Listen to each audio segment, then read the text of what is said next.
action for all of this 2025 season, and I can't wait. It starts right here tonight at Anaheim to kick off this season, and it's got a host of very talented riders going to the gate tonight. It is going to be a barn burner. We have got some 250 talent moving up to the 450 class, ready to do some damage. We've got the established veterans ready to try to defend against this up-and-coming talent as well, and some faces in the 250 class and 250 West tonight that are itching to get up and battle for a title of their own. So we're going to jump in and get right into this thing tonight and not let you guys waste too much time looking at my dumb face. We're going to talk about qualifying that's been going on already here this evening, and I'm going to get a quick refresh one more time here just to make sure that we have our most up-to-date qualifying times. I'm also going to make sure we go live here on TikTok because I know some of you guys want to watch this over there. But yes, we are live here for 2025. Man, what a off season it's been. And just can't wait to get behind the gate with you guys, honestly. All right, let's make sure we are live over here. Oh, sorry. There we go. Apparently I need to pick a game. There we go. Just gaming. Done. All right. So Braden Carter does look like he is fastest. So we're going to get to our live screen here really quickly. There we go. Braden Carter, fastest qualifier. The defending champ is at it again. Just making matters worse for everybody else. Man, he has been on another level, I feel like, of late. And when we're back on the Supercross track, that's where he does his most damage. All right, it looks like we're now live on TikTok as well. Welcome over there, people on TikTok who are tuning in. But it is Carter from Eagland, Matherly, Leclerc, and Sullivan inside of the top 10 or top 5 here, I should say. There we go. We just got another refresh. So a couple other faces have showed up. We got Eagland, Castellaneta, Burns, and Rasmus Balzer. Of course, Balzer and Seth Carr, the reigning 250 East and West Supercross champs. We're going to see them try to do some damage here this year as well. I want to make sure that the people on TikTok can actually see not our full screen right there. There we go. There's qualifying for them. But yeah, so look at that. Balzer already showing his face near the front. There is Seth Shirley, who won many 250 races, jumped up to a 450 outdoors last year. Struggled a little bit, but got better towards the end of the year. And look at how many guys we have got lined up here tonight. Former Anaheim 1 winner Jeremy Smith down here in 30th place, but look, he ran a 111, not even that far off of what Carter has been putting down at the front, and these times are awful close. Even Casey Cochran showing his face here tonight. Cool to see another pro racer out there in the scene.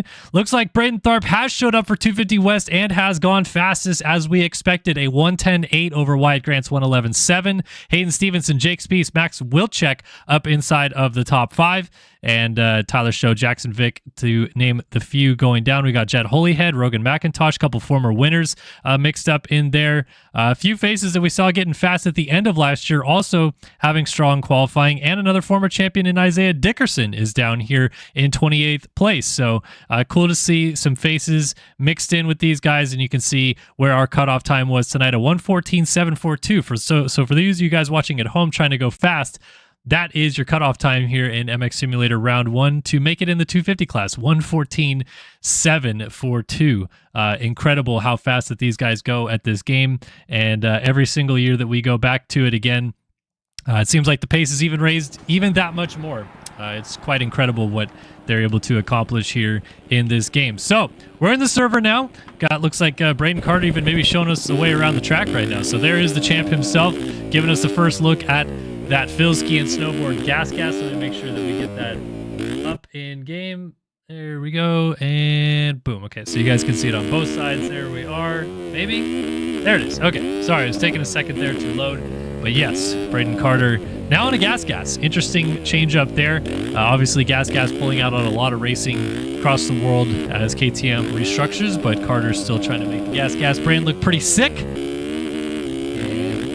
At him right there. So we're going to jump into 250 heat number 1 here in just a minute. I'm seeing a slight flash on the screen for you people watching on Twitch and YouTube. Let me know if that continues to happen. I'll try to make sure we can fix that. I don't know why it's doing that flickering. Kind of annoyed with that. Been dealing with some streaming issues a little bit here today.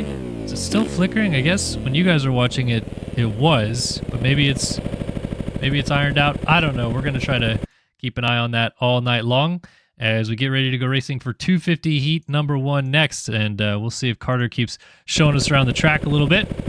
Good to see people joining us over on the TikTok side. And yes, I do see it is flickering over there. It's interesting. We had Seth Carr, someone in YouTube mentioning Seth Carr not here. We had Seth Carr signed up, so he was ready to go today and then ended up not going here tonight. So interesting tidbit there. I'm not sure why he is elected to not race here this evening. So it is flickering still for you guys, huh? Is that problem still happening? I'm trying to monitor it here a little bit. Yeah, still got that flicker. I'm seeing it for you guys. Very, very strange because on my side, I'm not seeing that flicker, but I do see it on the playback right now. So I'm just trying to keep an eye on that. Hopefully it doesn't keep doing that. Yeah, I mean, I tried display capture, but for whatever reason, it wasn't picking up the game earlier today too.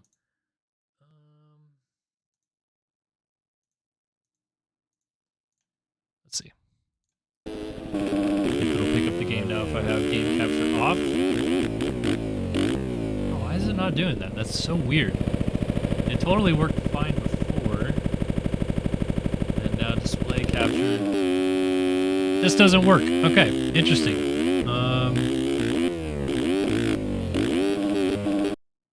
It's because no 1080.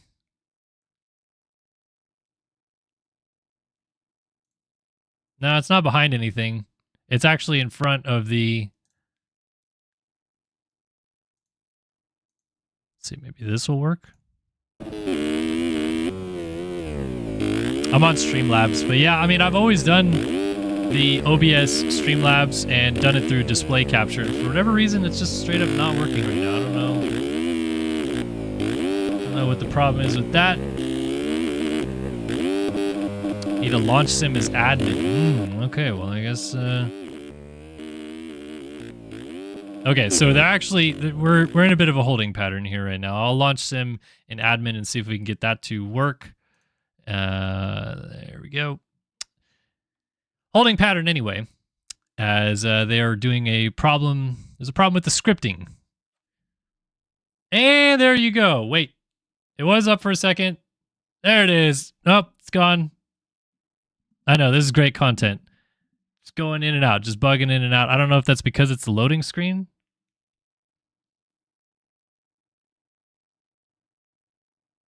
Maybe? Question mark? We're going to be good now? Oh, boy. Yeah.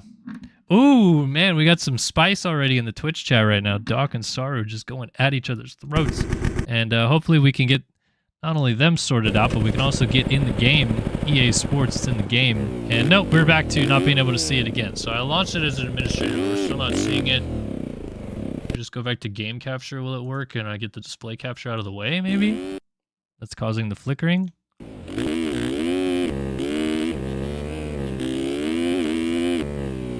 Now it won't even capture the game. Interesting. All right, we're having some problems here. Specific window.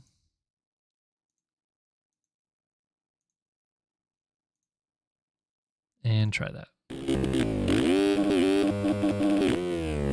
Yeah, Streamlabs can suck it sometimes, I'll tell you that much. But I definitely know would work is just streaming in windowed mode. Although that sucks, but it would work. Because I just do it in windowed mode and then go full screen here. And if I do display capture, then you guys can see it no problem. But then it looks kind of goofy. That little top bar right there. I don't know, does that matter? Does that bother you guys that much? Meh. Like, this is fine. You guys can see it. Now it's there. It's just the top bar is there as well. But whatever. Who cares? I know, I gotta unplug it and plug it back in. That's the real problem here. Alright, hopefully, can we get the scripting done?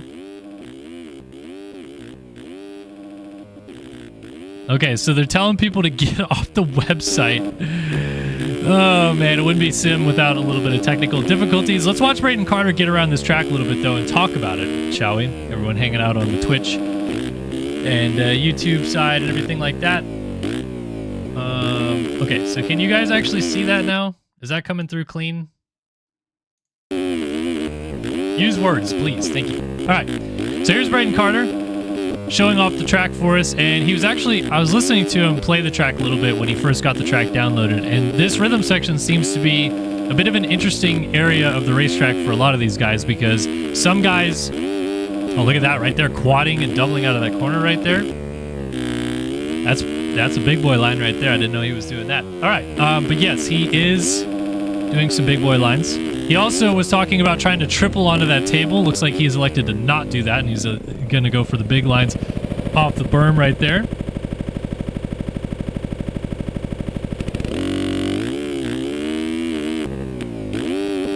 Big shout out, by the way. We got a freaking sub-a-thon going on Twitch right now. Nasty SDS. We also got Big Country, DJ Asso 111 or 110 there. Thank you so much for the sub.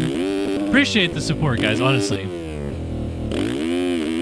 Yeah, this is a first-person cam, heavy cam. I don't know what you want. Actually, most of the top players in the game use first-person, so take it for what it's worth. Most of these top players in the game, when you talk about MX Bikes versus MX Sim, a lot of the top Sim players will say that this camera's better because it's static, it's easier to see where you're going. I used to have that opinion for a long time because MX Bikes, you would not know where the bike is underneath of you. It just kind of magically disappear and then you'd end up backwards. But once you get used to the game, it actually does feel pretty darn good. And Carter showing us the ways to crash around this racetrack. Any update from chat?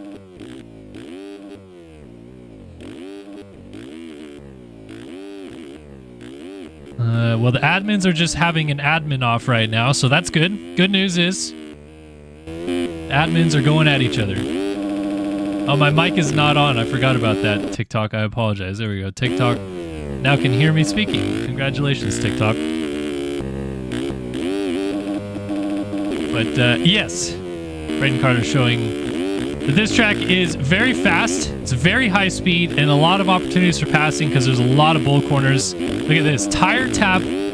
Shut up, Braden. What are you talking about? Tire tap into the double transition, triple out onto the start straight. I don't know how he almost nailed that. And you get this third-person view of it. You also get a unique perspective of just some ridiculous things that he's able to do. So it looks like outside double-double to the inside here is the preferred option. Apologies for the TikTok folks that were not hearing me talk for so long. And let's see, Carter. So he's been going outside here. He talked about going inside 3-4-3 or 2-3-4-3 or whatever it is. But right now, just going triple, triple, triple. So I guess it made that line just about as smooth and greasy as it could be. All right. I think we got the heats coming up. Maybe. Could be. I don't know if this is a heat or if this is just another UID grab. I think it's just another UID grab. And there's Nicky T! Nick Thomas-Soon hanging out on the gate. I'm going to take this opportunity to take my display capture and just slightly fix it. Just slightly do that. And then slightly do that. And then now it looks like a regular broadcast. But yes, Nicky T is here tonight, looking fresh. Should I try to show you guys my skill set on this game? I mean, you already saw one lap, but it's kind of mid at best. You know, triple out of the inside right there. It's pretty tough. Pretty tough. So I'll show you the line that Carter was talking about when I was listening to him earlier, and it was to go inside right here. You double in, triple, and then off of this triple you quad. Okay, I see why now maybe he's not doing it. It's quite a burly quad, then triple into the corner.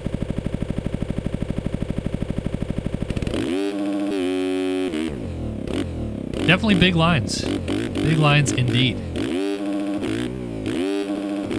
Yeah, I feel like most people are like, who are just now learning about Nicky T the last couple of years when he's really taken off with his fun stuff he's done on Instagram and stuff.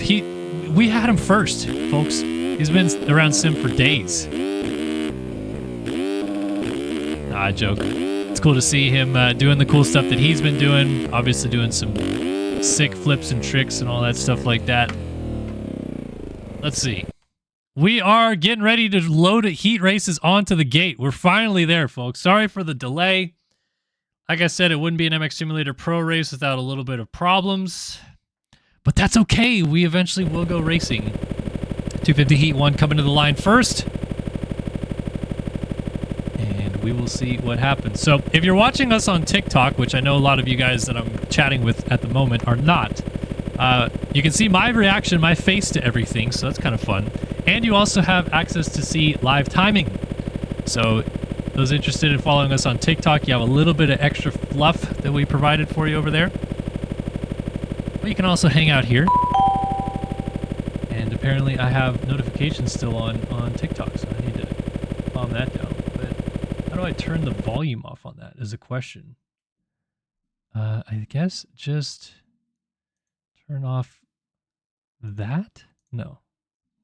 I don't know. I guess we'll just hear some TikTok noises. Congratulations.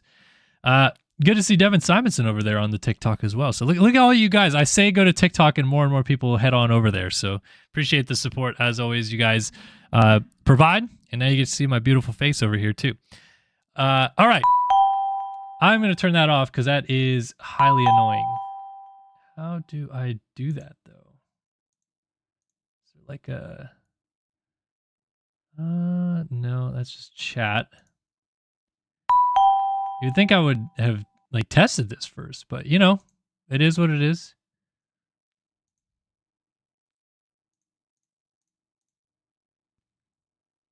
I don't think, is there seriously not a way to like turn that noise off? We're just gonna hear a freaking doorbell all night? That's so lame. I think it's just someone sending me like roses on TikTok. This is where we're at, people. Catch the fever, 2000 and... well, I can't mute Chrome, but I can mute the TikTok thing. Let me go. Sound settings. Sound mixer. Whoops. Sorry, guys. And... that. Okay. So now we should be able to still show this off, but then that is quiet. I also... Nope, didn't do it. Sick. How do you turn that off, TikTok? Platform sucks.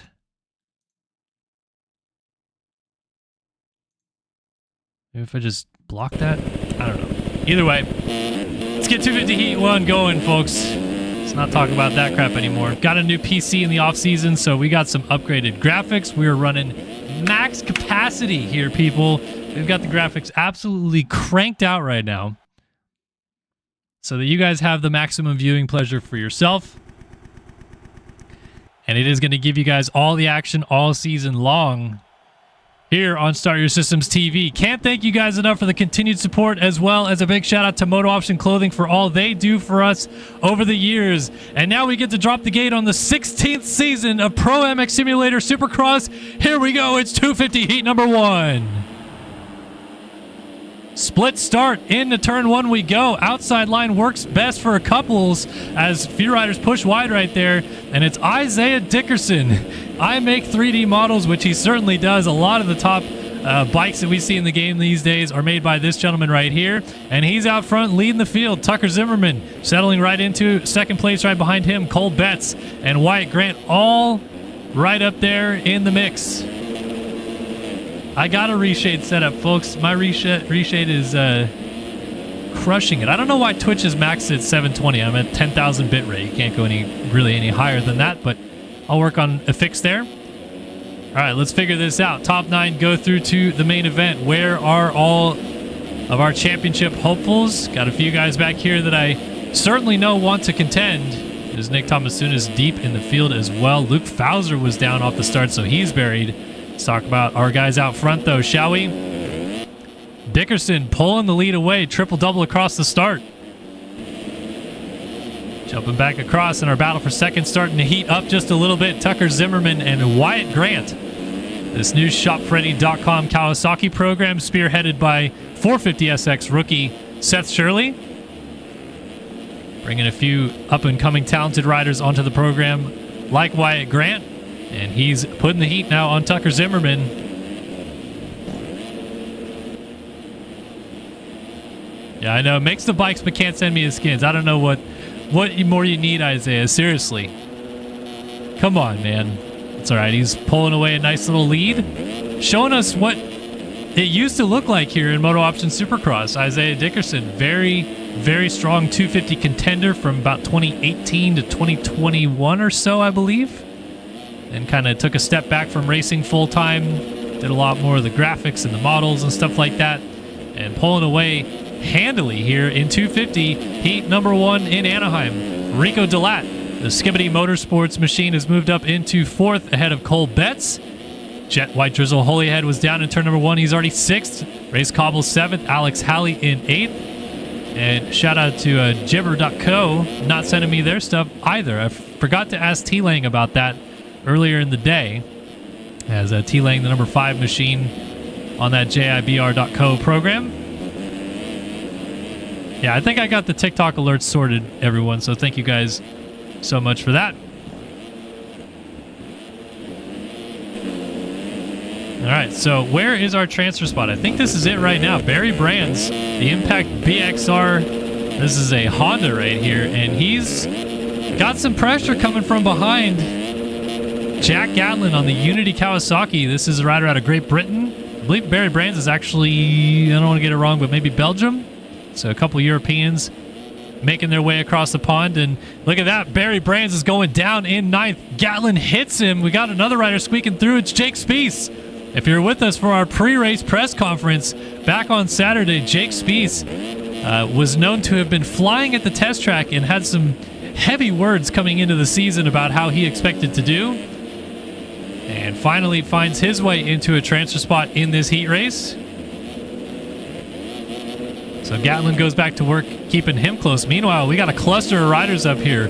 Race Cobble, Axel Halley, Cole Betts, Rico Delat, all pretty much nose to tail. You can see Jet Holyhead disappearing off the screen just in front of them. And this freight train continues. Action all over the place. Got a pass maybe being set up. Race Cobble perhaps looking for an opportunity. Axel Halley hoping that these guys get together while they'll battle each other out up there. And meanwhile, Isaiah Dickerson's lead is coming down slightly. We'll go check on that in just a minute, as you guys probably see on the live timing page. Race Cobble to the outside, gets a nice pass done on Cole Betts as he continues a bit of a good charge forward. That moves him up into the 6th position. Next up for him would be Rico Delat. They charge across the start straight and into the finish line section. Of course, this 250 heat number 1 is going to go for 6 minutes plus a lap. We're at 4 minutes and 40 seconds right now for those keeping tabs at home. So 4 minutes, 40 seconds have come and gone. We've got about a minute and a lap left to go, as Tucker Zimmerman, Jet Holyhead exchanging lines through there. And here's the fight for the lead about to start brewing. Wyatt Grant has caught Isaiah Dickerson for the race lead, and we're coming up potentially to the white flag next time by based on how this lap time goes. But Wyatt Grant, smelling blood in the water in this heat race, wants to go after Dickerson for the race lead. Let's see if he's got a line sized up. Both go to the outside to get this triple in and get it cleanly. Next up, another triple, and triple to the outside line of the corner here. Seems like both guys will elect to step over. No, actually, Grant goes step on off, double into the corner. Slight case there for Dickerson. And now Wyatt Grant can see those mistakes coming through for Dickerson just a little bit. Up and over the finish line jump we go, and Grant going a little long right there. Definitely you could tell he kind of braced for impact, kind of checked up. And now Dickerson maybe responding to some of that pressure has wicked it up a little bit, but now Grant's going to go triple-double onto the start straight right there and close that gap right back down. So they did not pass the time this time by. 6 minutes have just come and gone, so it's 2 laps to go right now. And the battle for the lead is hot and heavy here. 250 heat number 1 in Anaheim to kick off the 2025 MotoOption Supercross Championship. Look at that. Dickerson almost through the front door. And Grant has been all over him for the better part of a lap and a half now. Triple in here, both again very clean. That triple in is not easy either. Kind of burly on a 250. Wyatt Grant dives to the inside, goes down, hits the inside tough block with his head, and a legs off crash immediately. Not sure if he was intending to try to set up a block pass or if he was just going to jump to the inside and maybe force pass in the next rhythm section. But either way, it allowed Isaiah Dickerson all the time he needed to pull out a little bit of an advantage here as he takes the white flag, bouncing through the whoops one more time. Zimmerman second, Grant back to third, DeLatte fourth, and Holyhead now into the 5 spot. So for these guys, it's just about some gate selections at this point as Rico DeLatte gets sideways in the whoops. Holyhead with a great drive to the outside of the sand. Let's see if he can swoop this line. Double, triple, power on the ground to try to soak up this single, but DeLatte gets it right back. Shows the difference that inside line in the sand has, just a little bit of extra speed. And you know the way the track is breaking down here, it's going to get even better. That some of these inside lines are very good, and Rico DeLatte taking advantage of it aplenty around this racetrack.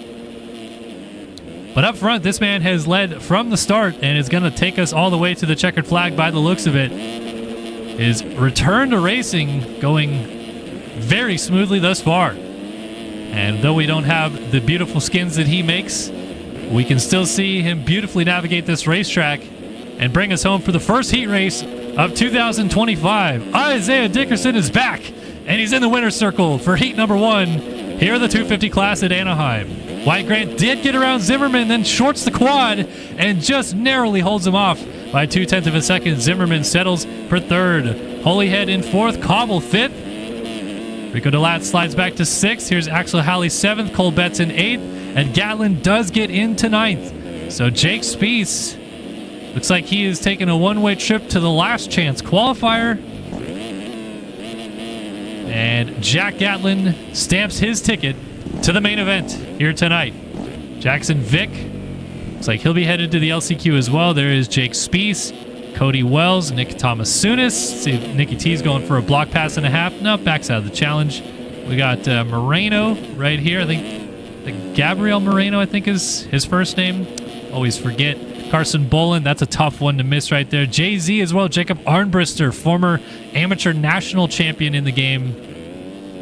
Looks like he is headed to the LCQ as well. And Luke Fauser, the Ripper IRL for Orange Brigade, joins him. Barry Brands, Tyler Nichols, and Jesse Furtado did not finish this heat race. So, of course, they will also join the other gentlemen headed to the last chance qualifier, but it is Dickerson who fires first in 2025. All right. One heat race down. Yet another one for the 250 boys still to go.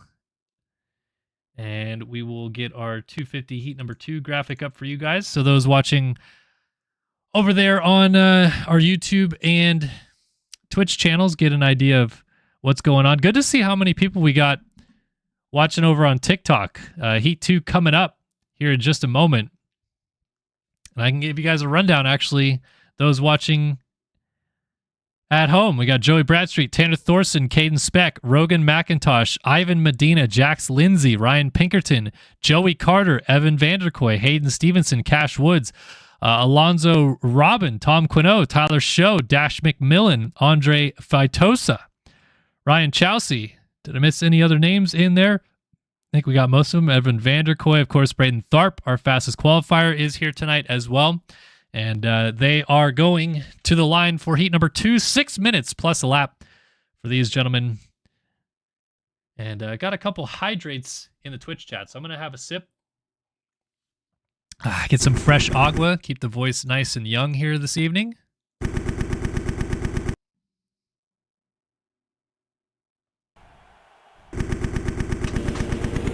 we'll get a look at some of the kits out here tonight. So far, I feel like I got a lot of the kits. I'm pretty happy with that most people have been pretty solid at sending me all their stuff and or posting on the forums. But of course, JIBR.co, who maybe has a race winner in Braden Tharp here tonight, dropped the ball again. I think they did this for outdoors as well. Sad, really. Gotta say, this EVP setup is pretty damn good. I didn't know that Fly made a kit that looked like that. If they don't, they should. That is a really fire kit, honestly. And Evan Vanderkoy, a.k.a. Ev Moof. You guys know him from MX Bikes.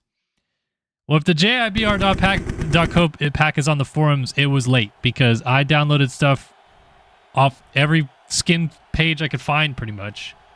Kind of sad. I could probably jump out after this heat race and get it, to be honest. So we'll just, we'll go ahead and maybe make that happen. All right, here we go. 250 West, heat number 2 on the gate. 30 cars sideways. Revs are up. Gate is down. Here in Anaheim, we're off and running. Let's see which line gets the preferred option. We're watching Jax Lindsay push out in turn 1, but he will get the hole shot. So he picked right. Tharp is down. Tharp on the 23 got crossed up, and he's down outside of turn number 2. So he's got a load of work to do for our fastest qualifier. Jax Lindsay, Caden Speck, Tom Quino, Rogan McIntosh, Tyler Show, the top 5. As they work their way down this rhythm section, we got a rider going down. That is Caden Speck. Great starter for the EVP program, but the 6'9 machine hits the deck, and he's gone backwards a little bit.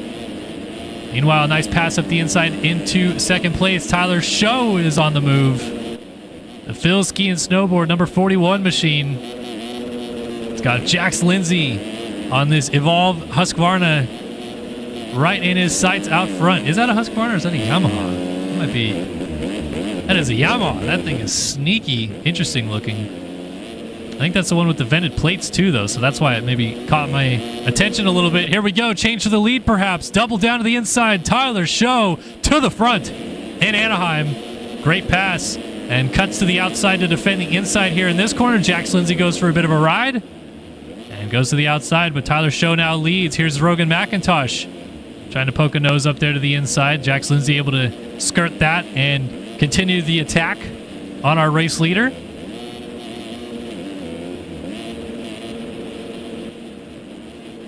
How about this one, though? Tyler Show showing up here. Jax Lindsay misses the rhythm section. Here comes Rogan McIntosh.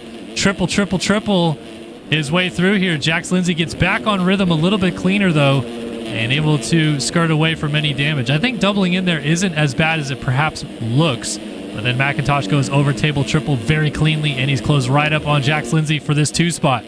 So it's Show, Lindsay, McIntosh, and Wilczek inside of our top 4 right now. Look at Max Wilczek. Another guy that we have seen go plenty fast over the years in this 250 division.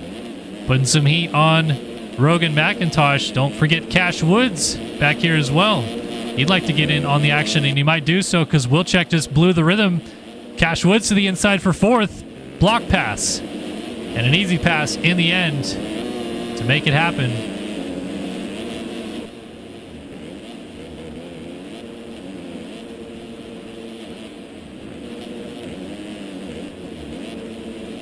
So everyone just kind of minding their own business a little bit right now in this top group.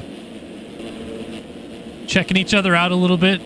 Oh, it was a mistake right there. Wilczek has to jump over Cash Woods, who got a little bit sideways. Hayden Stevenson also getting a pass. And here's another one of our championship hopefuls. We talked to him the preseason press conference as well. Was second in this 250 West Championship last year behind the dominance of Seth Shirley. And now he thinks it is his time to shine and hoping to show what he can do here at this opening round inside Angel Stadium. So has found his way now into the 5 spot, running very competitive lap times, 1:13.3. The only other rider faster on the track right now is our race leader, Tyler Show, who's in the 1:12.5 range, pulling away in the race lead. Hayden Stevenson tripling across and doubling into the middle of the start straight very cleanly right there. We got a battle brewing up the road again. Jax Lindsay is going to work on Rogan McIntosh. Here's that outside-inside split. If you can get over that double, it's pretty good, but that double on a 250 seems quite burly. These guys not able to make it as cleanly as they perhaps want to.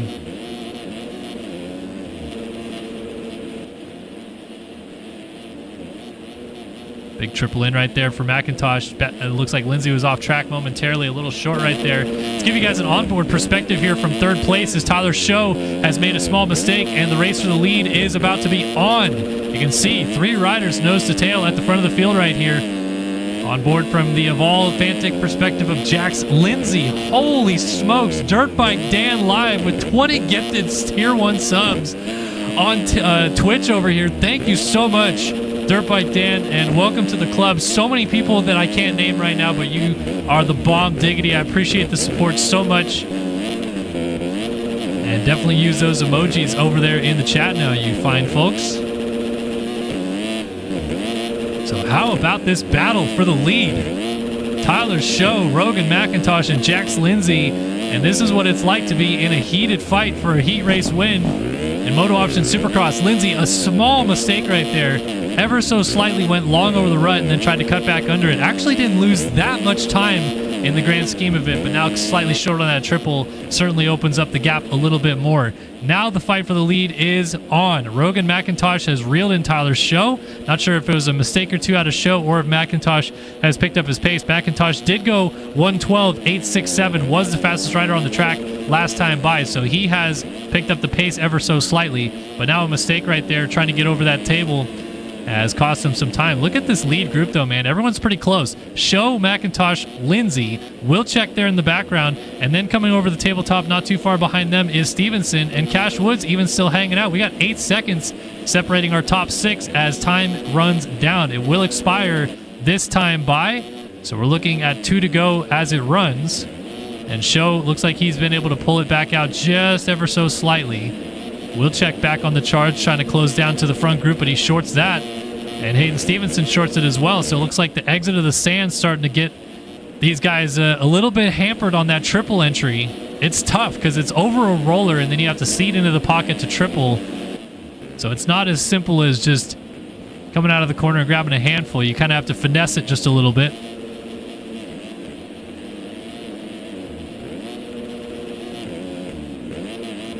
Lindsay scrubbing down that triple nicely. There's McIntosh. So these guys are all staying pretty close, but nothing going on just yet. Here is Evan Vanderkoy in the 7th spot, just ahead of his teammate Ryan Chowsey. The EVP boys holding a little bit of a posse back here, but meanwhile, we got to change for transfer spot. Tom Quinault, the rider out of France on the RBT Suzuki, goes into the final spot over Caden Speck. You also got Dash McMillan right in here. 3 riders nose to tail down this rhythm section.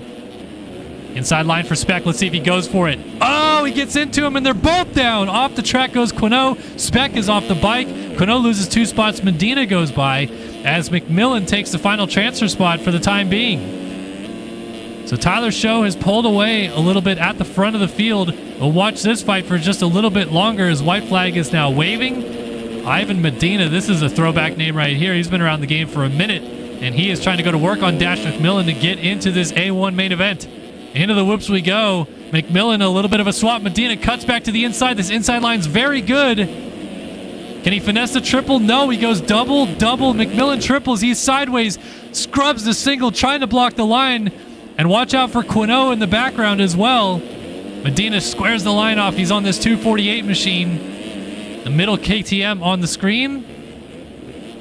And this is 9, 10, and 11. So only one of these guys will go through to the main event, and it is going to be frantic action.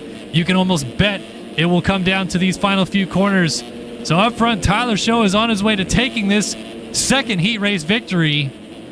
And this is insane. McMillan jumps off the track. He jumps back on, but he's out of rhythm. Let's see if he can make it work. He's got to double into this corner, triple into the inside. Medina gets the pass, squares it off, bar to bar, and a mistake for McMillan. He gets sideways and almost goes down. So that should be it for Medina as Tyler Show picks up the win. Medina's just trying to hold on. Looks like Tharp is going to go to the LCQ as it runs as well. And it will be Ivan Medina going to the main event. Wow. Tharp, our fastest qualifier, is LCQ bound. Dr. Do Racing hero Joey Carter will join him along with Dash McMillan, Alonzo Robin, Caden Speck, Tom Quinault, Ryan Pinkerton, Dale Mullins, Joey Bradstreet, Tanner Thorson, Andre Faitosa. There are a lot of big names headed to the last chance qualifier. That is going to be a brutal one, no question about it. We'll see if cuts play a factor, but I don't think it will, and it does not. Medina is in, as is Chelsea. Vanderkoy. Wilczek got 5th on cuts over Jax Lindsay, who goes to 6th. Cash Woods, Hayden Stevenson, Rogan McIntosh was 2nd. And your winner here of heat number 2, Tyler Show, the Phil Ski and Snowboard Gas program. Wow. Already a bit of a shocker here tonight, folks. Braden Tharp, our fastest qualifier, is headed to the last chance qualifier. Crazy. Okay, let me just check the forums real quick and see if I get this jibr.co kit downloading for you guys. I know that you guys are going to be mad at me if I don't get it. I'm trying to find it in the skins thread. Is it in the skins thread? I have my doubts. We'll see. Let's see. Skibbity. We got Unity. BPC, Spink, got them. The Red Bull Suzuki Elite decals. Spencer Turley, we got his. TSCZ. Orst, got them. JNP, Nikki T, we got that. Yep, got those 2 ones right there. Shop Freddy, Caleb Hall. All Fun got their stuff. Who's that team? I think it is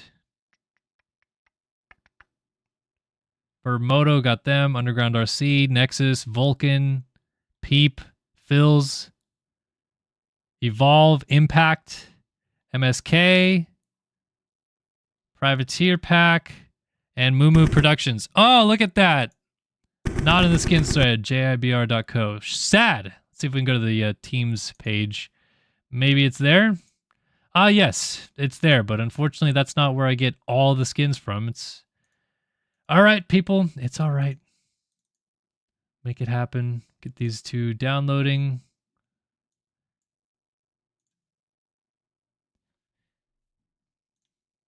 And hopefully I'll get them in the game quick enough that we can get back after that next heat race. All right, so did I get the 450 graphic up? I did. All right, so 450, heat number 1, finally going to the line. We get the big boys. We got Hubbard, Schaefer, Turley, Bindis, Cocroft, Burns, Blakely, Hall, Eaglin, Matherly, Rogers, Lang, Jack Mark, Garrett Hollenbeck, Jeremy Smith, Riley Hewen, Casey Cochran, Ben Nerona, Matt Cromie, and your defending MX Simulator Playoffs champion, Luke Sullivan, going to the gate right here, right now. It is time for the 450 class. 450 heat number 1 here in Anaheim. Let's go! No surprise to see the 78 of Jacob Hubbard poke a nose out, and the Phil Ski and Snowboard gas machine gets out front right away. Trevor Burns up in 2nd place. Tanner Rogers, T-Lang, good start. Colby Eaglin, multi-time winner and 2nd in the championship last year, is in 5th off the start. But it's Hubbard leading. He's going to go 2 in, 3. This is the line I was talking about. Then 4 and 3. 4 in the middle of the section right there for Burns. To the inside, goes over table triple for the lead, and he's got it. Trevor Burns to the front. So it's T-Burns now leading from Hubbard up in 2nd. Tanner Rogers 3rd. T-Lang now in the 4 spot. And we'll keep an eye on where some of our other heavy hitters are throughout the field here. It's like Eaglin settling now just in the mix right there. Tanner Rogers. Spencer Turley with a good start. He is in 7th. Jeremy Smith 8th. Matt Cromie 9th as Trevor Burns leads us through the sand. All right, let's find some action here in the midfield. Looks like T-Lang maybe had a mistake after the whoops. There is Spencer Turley on the 125. Jeremy Smith. Now the 2nd winningest rider of all time. Alexis Leclerc eclipsed him in the outdoors this past season. But JS4 certainly knows his way around. He is probably the oldest winner on the circuit. I believe the first time he won a 450 main event was 2014 Anaheim 1. So it's been 11 years since his first career win. And going up against another veteran of the game here, Spencer Turley. So you see even the 450 guys here electing to go pretty much 3-3-3 all the way through that rhythm section. You can see that the options were aplenty on that first lap, but they are still electing to kind of take the smooth line. Here's the big quad onto the start straight, though. and then roll that and then quad over again. These 450s are able to do a few lines that certainly the 250s just cannot do. A little extra power.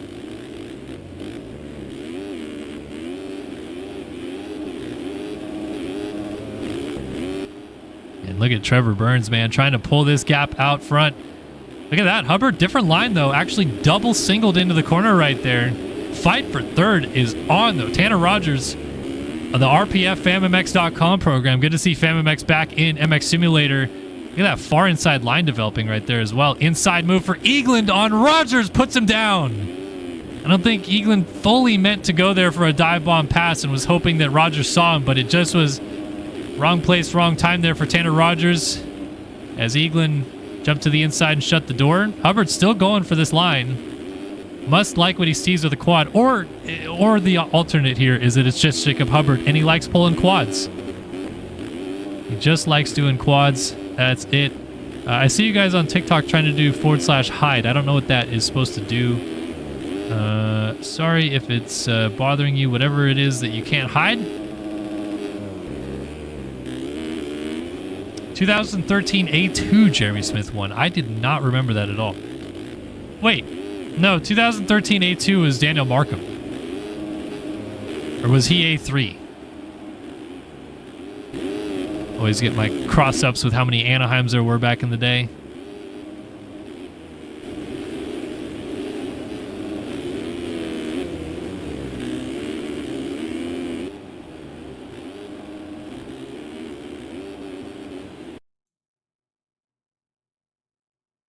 We got someone on TikTok saying y'all take video games too seriously. Tell you what, one of the biggest bummers was that we tried to do a little bit of fun thing with the pre-race press conference, get some people to have some chats about this season, and then we posted a reel and a TikTok, and then all the people on TikTok were like, "Ooh, try hard, dude." It's like, well, that's why it's an uphill climb to get people to take motocross esports seriously, because you got nimrods like that who think that it's not cool to be good at a video game like this. So yes, Saru, tell them to eat a dick is precisely what I would like to say.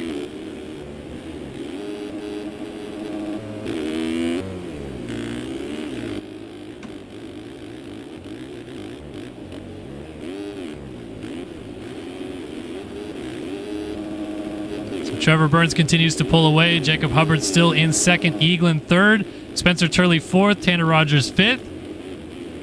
Tyler Lang sixth. Luke Sullivan as first sign of our MXS playoffs champion in seventh. Ben Nerona eighth, and Jeremy Smith is ninth, just ahead of Jack Mark. We got a rider down. That was Spencer Turley in the sand, and Turley's gonna fall out of a transfer spot. A rider going down mid straightaway right there too. That was Matt Cromie hitting the deck. Look at some of the names that are outside looking in right now. Chase Blakely, myself in warm-up just sucking as usual. Matt Cromie, Austin Schaefer, Cade Matherly is in 14th. He's got to get moving, and he was pretty fast in qualifying, but not coming together right now. Caleb Hall, Spencer Turley, Noah Bindis, Casey Cochran, I think is in the final. No, he's just outside of a transfer spot, is the BPC rider. And yes, that is the real Casey Cochran, for those of you that may or may not ask. Actually almost won a championship in this game a couple years back, and obviously took a little bit of time away to get good at being a fast real-life ripper, but taking some time to join us here at the opening round of the season. He's going after Jack Mark for the final transfer spot.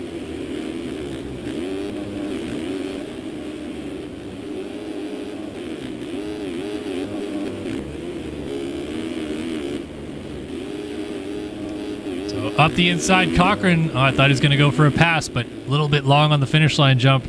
Jack Mark sideways in the whoops. Cochran smooth across the top.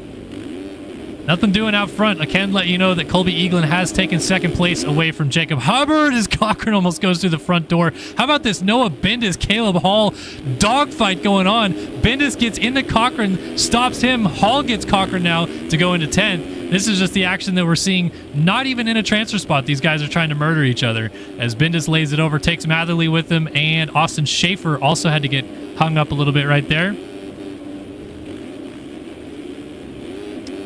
Isn't Casey on a gas, or am I just dumb? You're right. That is interesting. But he is running the fly gear, the Rockstar helmet. You know what? Give him a break.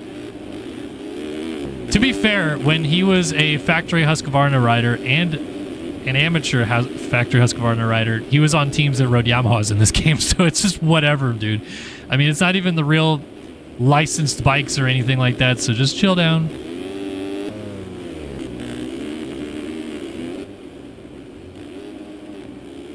Trevor Burns, though, man, is cooking out front. White flag in the air. He jumps off the track a little bit. And this is what Colby Eaglin does right here. I'll tell you that. Just hangs out, man. He is going to be good this year. Second in the championship last year. Multiple-time race winner. And I think the one detractor you might say about Eaglin is just the raw speed, slightly a tick off of a guy like Trevor Burns, Braden Carter, Payson Johnson, of course, who retired at the end of last year. But his consistency is insane, and he was kind of the Triple Crown maestro for a while. So we'll see that in a couple weeks' time here for sure, whether he gets another dub in that. But right now, it's all Trevor Burns. 450 Heat 1 in Angel Stadium goes to Trevor Burns. Colby Eaglin second in this heat. Jacob Hubbard third. T-Lang fourth. Tanner Rogers fifth. Luke Sullivan sixth. Ben Nerona looks like he's going to be 7th. JS4 in 8th. And here is a transfer battle. Caleb Hall versus Casey Cochran. Cochran's got to try to nail this quad. He's not going to do it. Does he go for any big boy line as Jack Marco's over the bars? Nope, he's just going to try to stay close. Maybe gets him on cuts. Maybe gets him on cuts. We'll have to see. Austin Schaefer, Cade Matherly, Noah Bindis, Jack Mark, Matt Cromie, Riley Hewen, Chase Blakely, Spencer Turley, Brandon Cocroft, Garrett Hollenbeck, all headed home early a little bit from this one. Well, at least to the LCQ, not home just yet. And I just want to see if this transfer spot changes. No, it does not. It does not change. Caleb Hall remains in position as Trevor Burns wins 450 heat number 1. All right, we're going to do a fire drill right here and leave the server. Everyone in there probably freaking out. Got to get the JIBR Co. skins in the game. This is just what my daily life looks like, pretty much. Getting all these skins in the game. And we're done. And we're back in. And connect. Okay. So that's about as fast as I can do it. Hopefully the JIBR Co. guys are okay with me not having them for the heat race, but we'll have them for the mains now at least, right? It's the goal at least.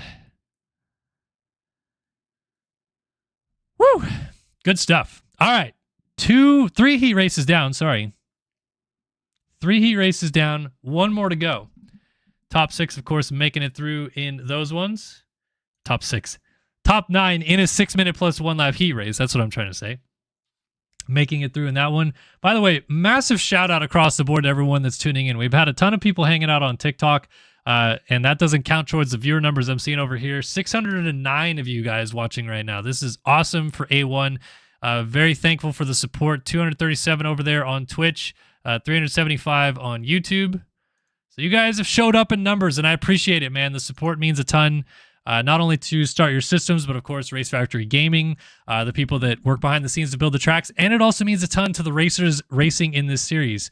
Want to take the time right now while we're loading here to give a shout out to Luke Sullivan, the MXS Playoffs champ, who organized a massive 12-hour donation-a-thon stream event on Saturday, which all went to just the purse for this 2025 MotoOption Supercross season. So $1,000 plus raised over there that will then just go straight back into the pockets of the top racers in this game based on championship standings at the end of the year. So shout out Sully for all of his hard work. Very appreciative of what he was able to do. And yeah, can't thank him enough for that awesome event that he put on, little fun press conference that we did, and a few other things that were really cool along the way. So shout out to them.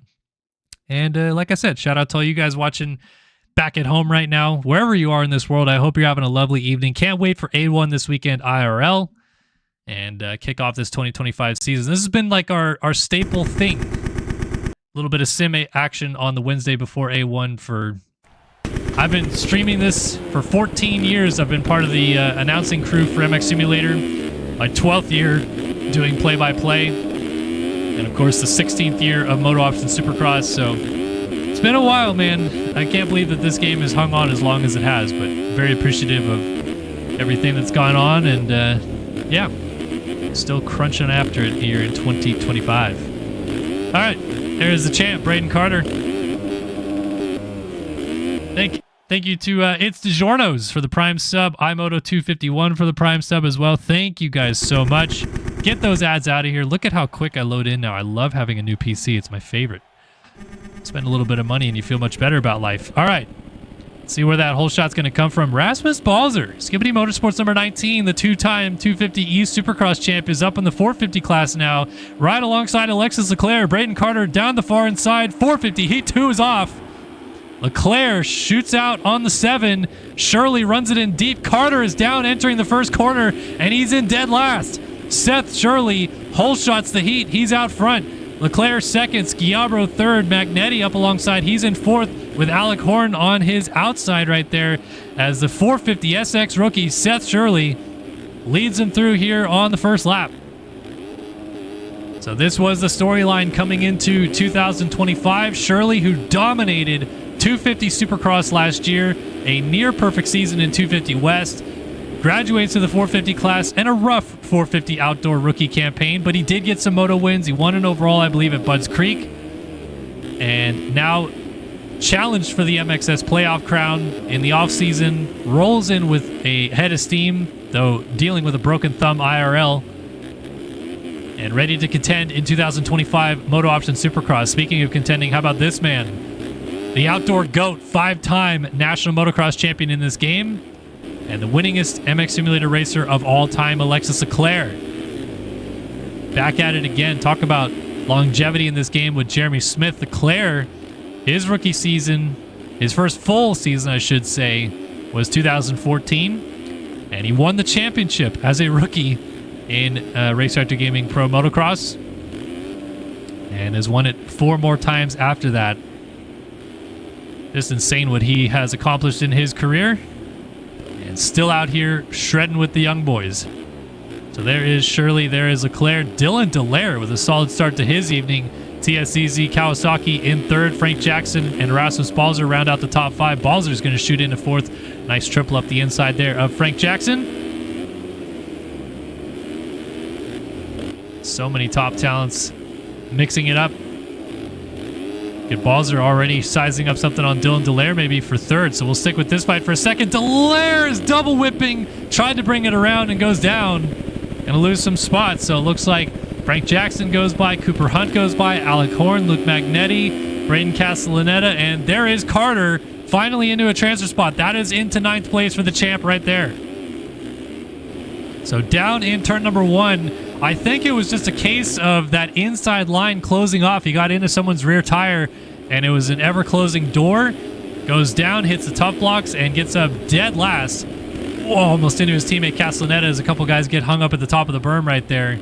And Carter is being very, very picky about where he tries to make a pass and his line choice. I'm sure him and BAC, as they call him, Braden Castellaneta, are talking to each other in voice chat right now, letting each other know, hey, I'm here. Let's, I'll swing out wide. You can take this inside, get that pass done. There's that quad for Castellaneta mid-rhythm. It allows them to get to the inside a little bit easier, but is it faster? Yeah, debatable, because you got to get over that table very cleanly. And a lot of guys not electing to go for the quad over right there, although in the background, it's like the 48 of Jeremy Schiabro thought about doing it, and he's going to get jumped over by Austin Partolo, as Partolo shoots into 9th right there. So Austin Partolo is a rider that we expect to factor in 250 East this year, as he bounces through the whoops, going to get passed back. Schiabro on the inside might get him. Partolo moonlighting some 450 West rounds now, and here comes Alec Horn through the middle as well to make a pass. So he's going to go to 10th. Schiabro now in 9th. And who is that down right there? That was just a lapped rider. Apologies, getting a little bit crossed up right there. But Schiabro is still holding on to the 9th spot right here. And I know it says Squiddy. For you guys watching at home, you're like, Squiddy? Why are you calling him Schiabro? His full name is Jeremy Schiabro. Another guy that's veteran presence in the game, been around a minute. Keeping close tabs right now on Dylan Delaire, trying to go into 8th and has some breathing room now as Alec Horn kind of missed the rhythm section. Partolo up the inside of Horn is going to get that pass into 10th. And a nice move right there. Let's poke our head back out front and see our race leader Seth Shirley once more. 4.5 minutes have come and gone, and He's just checked out right now. So we're seeing the heavy hitters and what they are able to accomplish. And at this point, I just want them to start together. Can we get Trevor Burns, Colby Eaglin, Seth Shirley, Alexis Leclerc, Braden Carter all to start out front tonight? That would be great. I would love that. Getting it in the heat race. Also, Balzer, if he can get a start, he would certainly factor in the main event. Frank Jackson, we talked to him on Saturday about coming into the season and just trying to get through the first couple rounds. That was kind of the discussion point for a lot of guys, is just don't blow it at A1. Don't have a bad night. Don't miss the main event, which is so easy to do. Take it from me. I came into 2014 as a 450 rookie, expecting to do well. It finished, I think, 5th in 250 outdoors the year before that, and missed the main at A1. Actually, Alexis Leclerc helped me miss the main event that night. But yeah, Jackson just trying to have a good start to his 2025 campaign, as is this man. Multi-time Anaheim 1 winner, 4-time defending champion Braden Carter. Now finds his way into 4th, and he is cooking. He was just off track right there, so that time will not count, but unofficially registers as a 1:11.703. Rasmus Balzer just lit up the screen's new fastest lap of the race at a 1:10.875. So Balzer certainly going to be very quick in the main events later on this evening.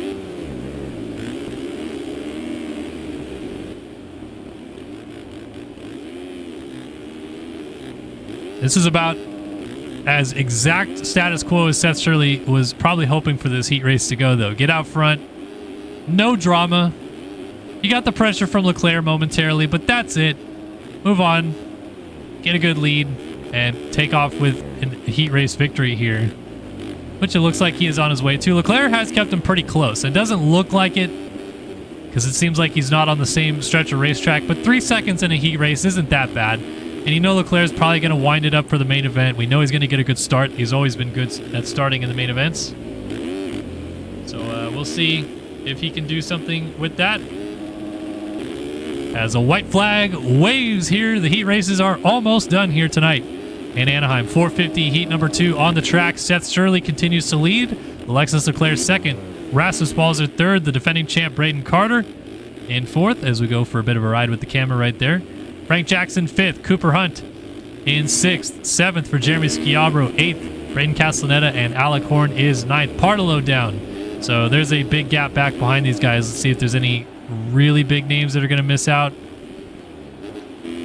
Some good names, but I would not say the big dogs are missing out in this one. Most of the top heavy hitters are all at the front and doing the damage where the damage needs to be done in this one. So Seth Shirley, I have to imagine based on this heat race alone, his total race time will be lower than our first heat and should be going to the gate first. He'll have first gate selection for tonight's main event. Quads out onto the straightaway, easily done in the end.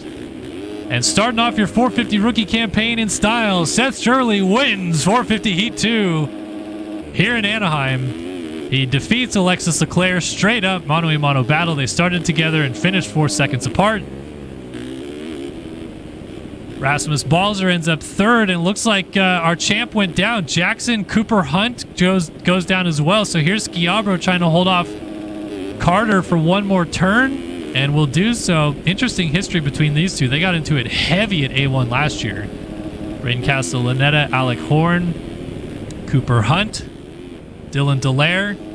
So that was our transfer spot right there. Cooper Hunt makes it in. Dallaire does not. John Heilman, another guy I think is expecting, I think to race 250 East is John Heilman. Could be wrong there. Luke Magnetti, Austin Partolo, Maverick Snyder, Jared Gummison, Killiam Ortiz, Devin Davis, and Ethan Parks. Heading to the LCQ, as is Tyron Tomic and Gomez. I don't know who that is.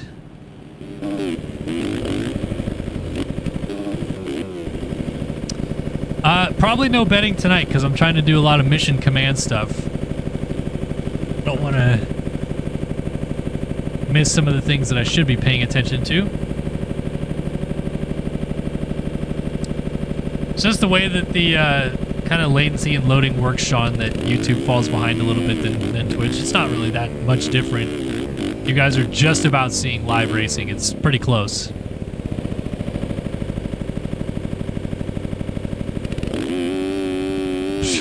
Got someone over on TikTok saying 2014. People play this way longer than I thought. Bro, this series has existed since 2010. We've had competitive racing in MX Sim since 2008. I was actually talking a little bit about that over the weekend, that there's some people that are racing the series this year. You have to be 13 years or older to be legally eligible to race. And there's people racing this year that were not born when I started commentating this series. Crazy stuff.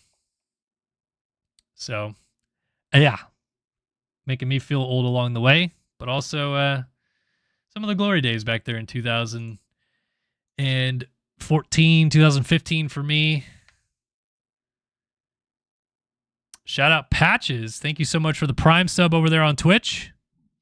Appreciate the support, man. All the support you guys give, man. It's very, very much appreciated. You guys have no idea.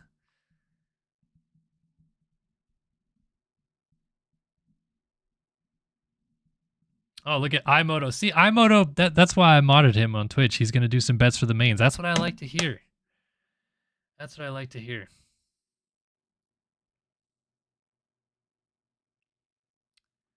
Holy smokes. Is that a wild Jer Binks in my Twitch chat right now? That is, if it is him, it's straight up co-founder of Start Your Systems, my people. Hanging out. Like he's not royalty. I mean, kudos for just showing up and trying to be aloof. But I miss you, buddy. Gotta hang out again soon. Alrighty, folks. It is last chance qualifier time. This is the best racing of the night right here. Yeah, we absolutely can take a minute to thank Jeremy Hinters as well. I mean, seriously, this Start Your Systems and everything it is wouldn't exist without all the help that he offered at the beginning to grow the channel and do the videos that he was doing and work with me on a lot of projects and stuff like that. He would race 450s and I'd race 250s or vice versa. Obviously, all of our online plays, people love going back and watching those. Like, it was some of the most fun times I've ever had playing video games, is doing stuff with Hinters, and I'm stoked for him, man. Like, he's moved on to a really fun life, and great to see the family and all that stuff like that. But yeah, we're gonna have to get on in game sometime soon, man, for sure. Alrighty, here we go, folks. It is time for the last chance qualifier in the 250 class. Only 4 riders go through out of this, but there's 22 hungry riders on the gate. Here we go.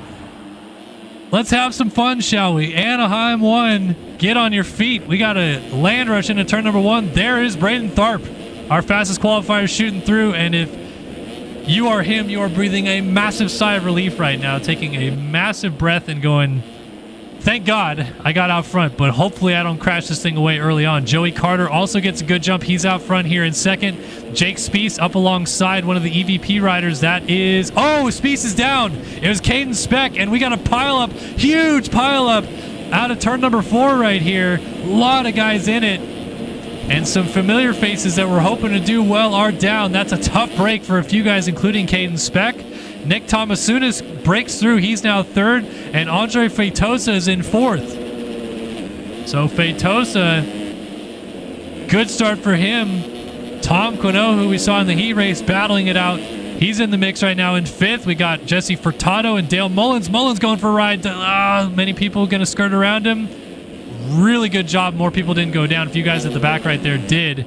And Feitosa now versus Quino. Does Quino force a pass early here? And how does Feitosa block this?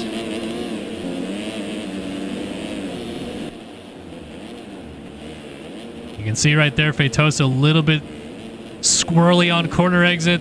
Nick Tomasunis in a quiet but comfortable 3rd at the moment, because all the action's going to go on right here. And how about Jesse Furtado hanging tough as well? Let's go on board with the fast Frenchman Tom Quino on the RBT Suzuki.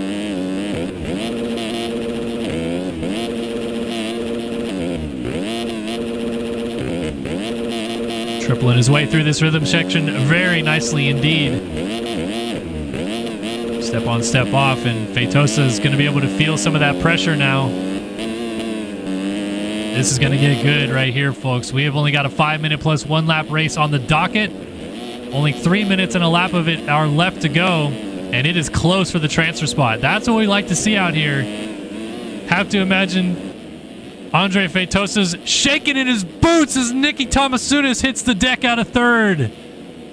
A crushing blow for Tomasunis to go out of this one. And he's going to watch a lot of positions go by. Pinkerton, Cody Wells, Jake Spieth went by. Oh, who's down? Is that Feitosa? It is. In the top blocks, he's down. So let's reset it. Furtado and Dash McMillan right now are going at it for the transfer spot. Quino's moved up into third. Furtado allows McMillan to go by. Spieth gets into Furtado and goes off the track. Enduro Manning through the top blocks. Cody Wells goes by. Spieth goes double-double through there. And McMillan's down. McMillan out of fourth. So now Spieth is in a transfer spot. Wells and Tomasunis are trying to close that gap back down. And Jake Spieth is going to be shaking in his boots for this one. Shorts the triple, past the double single. None of these guys did the rhythm very well behind him either, though, so caught a bit of a break right there. And we got to change to the lead, and people are going to like to see this one. Dr. Do Racing's finest, Joey Carter's out front in this last chance qualifier. He's got the cheetah print gear. He's got that old TLD KTM throwback look going on. I mean, it's just all over the place right now. But it's exactly what we expect out of Joey Carter. He's looking fresh and leading the LCQ like we know he can do it. Tharp must have made him a little bit of a mistake, but we'll take it every day of the week right there for Carter to be out front. So let's keep an eye on our transfer spots and see if anything crazy gets going on. Spieth's holding steady. Trying not to push the envelope too hard, I would have to imagine. Cody Wells, Nick Tomasunis, Alonzo Robin. 5, 6, 7 on the track right now, trying to keep it close. We got a who's going to win the 250 LCQ gambling pot going on over there on Twitch. So use those channel points. If you've been watching us a lot, you got a lot of channel points. You can burn them or perhaps make a ton more by betting on who's going to win this last chance qualifier. It looks like Spieth has gotten away from some of that chaos going on behind him. All right, so time will expire this time by as Joey Carter still leads the way. And we're looking at about 20 seconds left on the clock, so certainly going to click down to 0. And so far, maybe an uneventful LCQ, but maybe, just maybe, we're going to have some fun down the stretch here.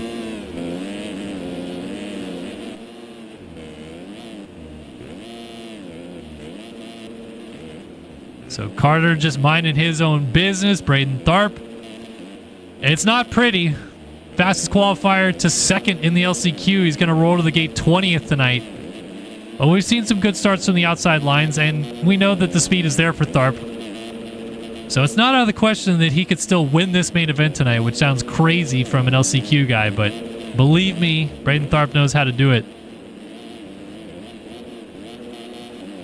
Quino triples in. Spieth has actually closed the gap down on him. So third and fourth are nose to tail on the track, and they got a 6-second gap. So really no need to mess with each other, but something tells me Jake Spieth doesn't care and may or may not just try to make a pass anyway. They got a big gap behind them now. It's out to 24 seconds off the lead for fifth place Ryan Pinkerton, and Spieth is just going to go by. Quino wants no part of it. He's just trying to go to the main event tonight.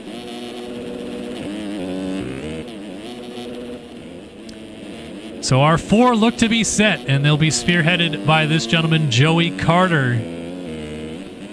Dr. Do Racing. Got to check him out, folks, if you haven't already.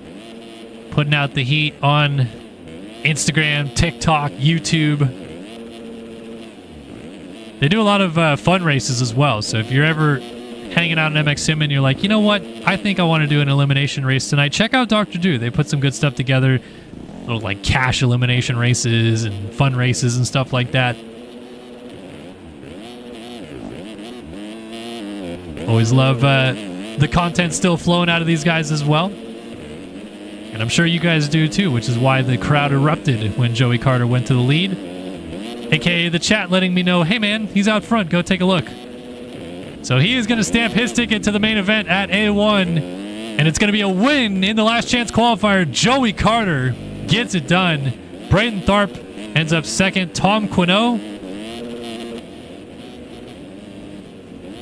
We'll pick up third in this one. Jake Spieth did go down, but as long as he doesn't have a mistake here in this last corner, he is going to the main event as well. Quad in, and he's through. Jake Spieth, the last of the runners to go to the main event out of the 250 class.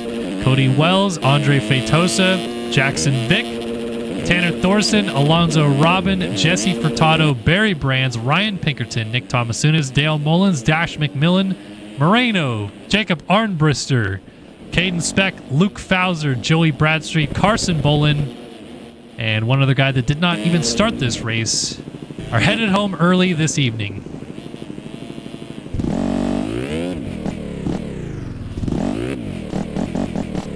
Look at that sweet cheetah print gear. Honestly, I kind of, maybe, like, the bike is sick, but I feel like this kind of kit on like an all one color bike would go hard. Like if you just had a nothing but orange bike and this cheetah print kit, it would be unreal. Because it just kind of feels like a lot's going on with the multicolor, but it's still a pretty hot kit. I'm not going to lie. It's good stuff.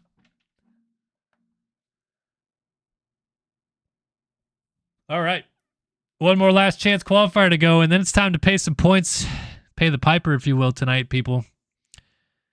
LCQ for the 450 boys going to the gate. Let's tell you who's going out there, shall we? Luke Magnetti, Austin Schaefer, Ethan Parks, Noah Bindis, Devin Davis, Brandon Cocroft, Chase Blakely, John Heilman, Cade Matherly, Austin Partlow, Jared Gummison, Garrett Hollenbeck, Riley Hewen, Maverick Snyder, Casey Cochran, Dylan Delaire, Matt Cromie, Spencer Turley, Killian Ortiz, Gomez, Tyron Tomich, and Jack Mark heading to the gate.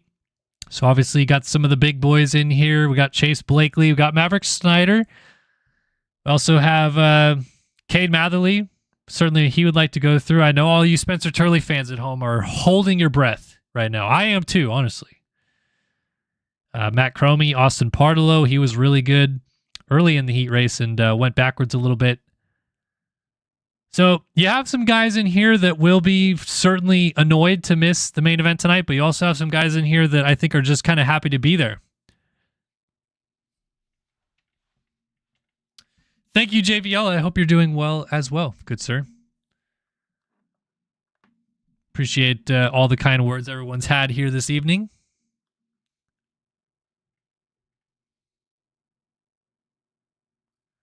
And we are going to drop the gate here in this last chance qualifier in just a moment. 4 riders, 5 minutes in a lap. The last qualifying race of the night before we drop the gate on these main events. Who's going to win the opening round of the season? That is still the question begging to be asked.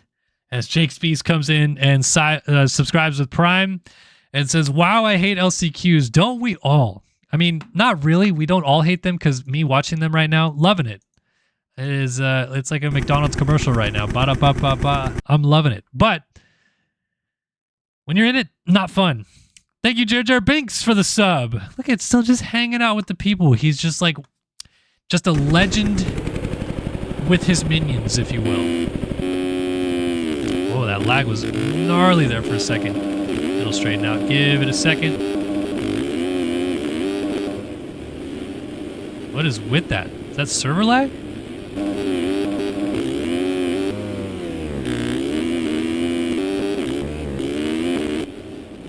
It can't be server lag.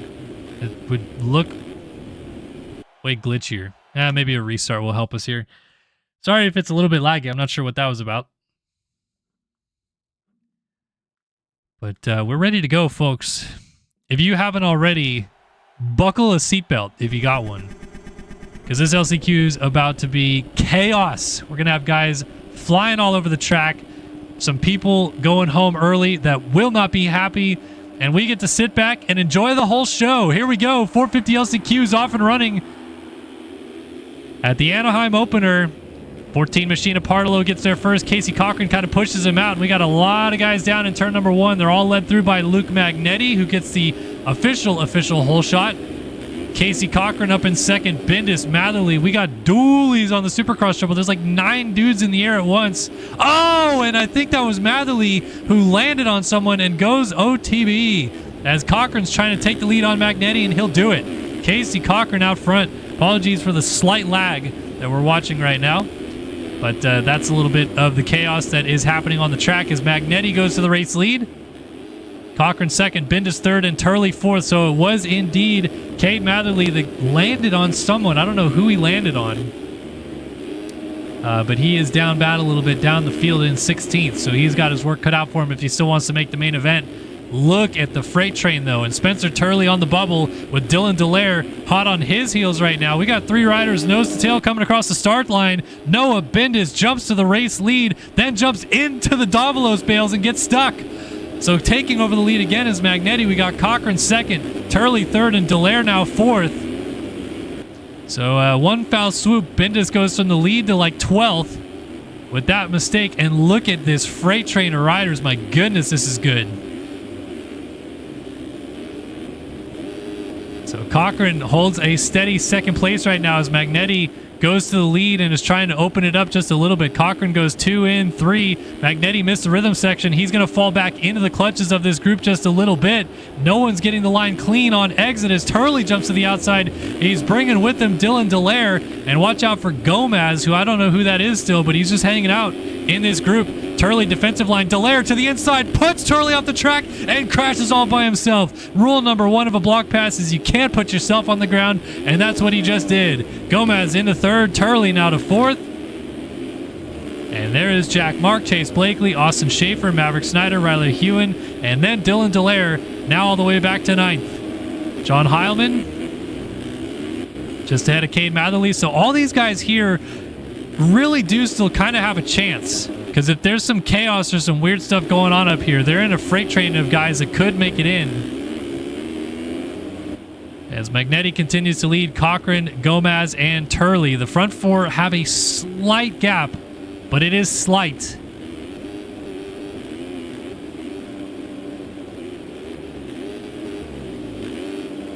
Halfway through this LCQ now as Magnetti leads him through the turn here at the bottom of your home plate there.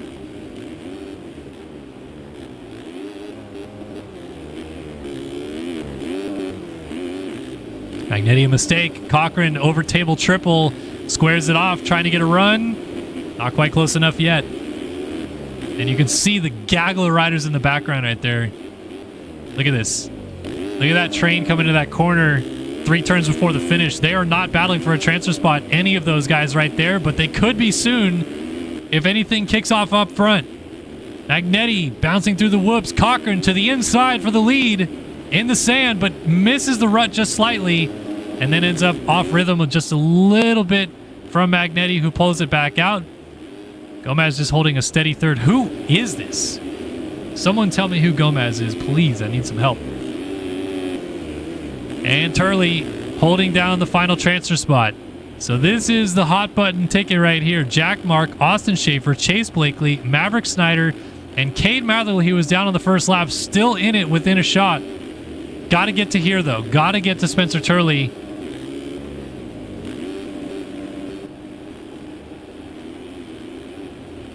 Triple in. Triple again for Turley. He's looking smooth, but maybe just a tick off of the pace because Jack Mark did close up pretty quick and then goes off track. Now it's Austin Schaefer's turn, and it's 2 laps to go this time by. Time has not expired just yet. Step on, step off right there, and Turley might be starting to feel the heat here pretty soon with Schaefer closing down. Blakely's right there. There's Jack Mark and Cade Matherly with Maverick Snyder. There's 2 guys that really want to get in right now. And Turley is the bubble guy. Magnetti, Cochran, Gomez, Spencer Turley fight for the lead. Cochran gets it on Magnetti. Casey Cochran, yes, the real one, is out front in the LCQ. 2 laps to go. Turley now feeling the heat from Schaefer. Triples to the outside. Schaefer tucks inside. And Turley makes a mistake. Schaefer goes by. Triples right by him. Easily done in the end, and Matherly's up to 6th. He's bringing Snyder with him. These 2 can't get together. They got to push each other. They have to push each other if they want a chance. So our front 3 really should be okay being just nose to tail here and not force the issue. Schaefer's just running Oh, look at Turley, though. He's fired up, folks. He's fired up. I think that was a block pass in the background. Matherly just got put on the deck. He did. He's over the berm. That will be the end of it for him. Turley is ready to go at it. 5th place. Got to run down Austin Schaefer to get into the main event tonight. Over the whoops. Cleanly through in the end. Now Schaefer, he has got to do the defense in this one. And they're closing up as well onto Gomez, the rider in 3rd place. So Schaefer has caught Gomez. He doesn't want to have to deal with battling with him, with Turley trying to close that gap down. And this is where Turley blew it. He was trying to go double over and made a big mistake. Snyder is still lurking right there, just hoping against hope he can get up there and do something about it. Schaefer triples right there to the outside of Gomez. Gomez a little bit long, almost in the tough blocks, but safely through. Over table cleanly. Whoa! Cochran is down! Cochran's gone down with the lead, and he brought Magnetti with him. Those are 2 spots switched, and it goes from those 2 leading and maybe winning this thing to Maverick Snyder and Spencer Turley getting in. Let's see if Snyder tries to pass Turley in the final corner. Up the inside, block passes him for 3rd. The winner is Gomez. Schaefer, Snyder, and Turley goes to the main event in 4th. Cochran and Magnetti were 1st and 2nd. They end up 5th and 6th. You've got to be kidding. How does that happen? I don't even know where to start. Blakely, Hewen, Parlow, Mark, Ortiz, Dallaire, Parks, Cromie, Davis, Hollenbeck, Matherly, Cocroft, Tomic, Heilman, Bindus, and Gummison going home early. Gotta hope against hope if you're Casey Cochran that there were cuts involved in this one. But we'll see. Did Turley go off the track enough for 2 whole seconds of cuts? We're about to find out. He did! And who gets it? No, sorry, he did not. Sorry. It was 2 seconds of cuts for Cochran instead. I was looking at the wrong number, but Cochran misses out, as does Magnetti. Oh my gosh, I can't believe that. But Turley goes through, as does Snyder. Austin Schaefer picks up the win on penalties, so Gomez ends up in 4th or 3rd there. But man, what a crazy LCQ that was in the end. And now we get to roll it into our main event. So it is time. 250 West main event coming up. Guys will get a timer on screen for this one.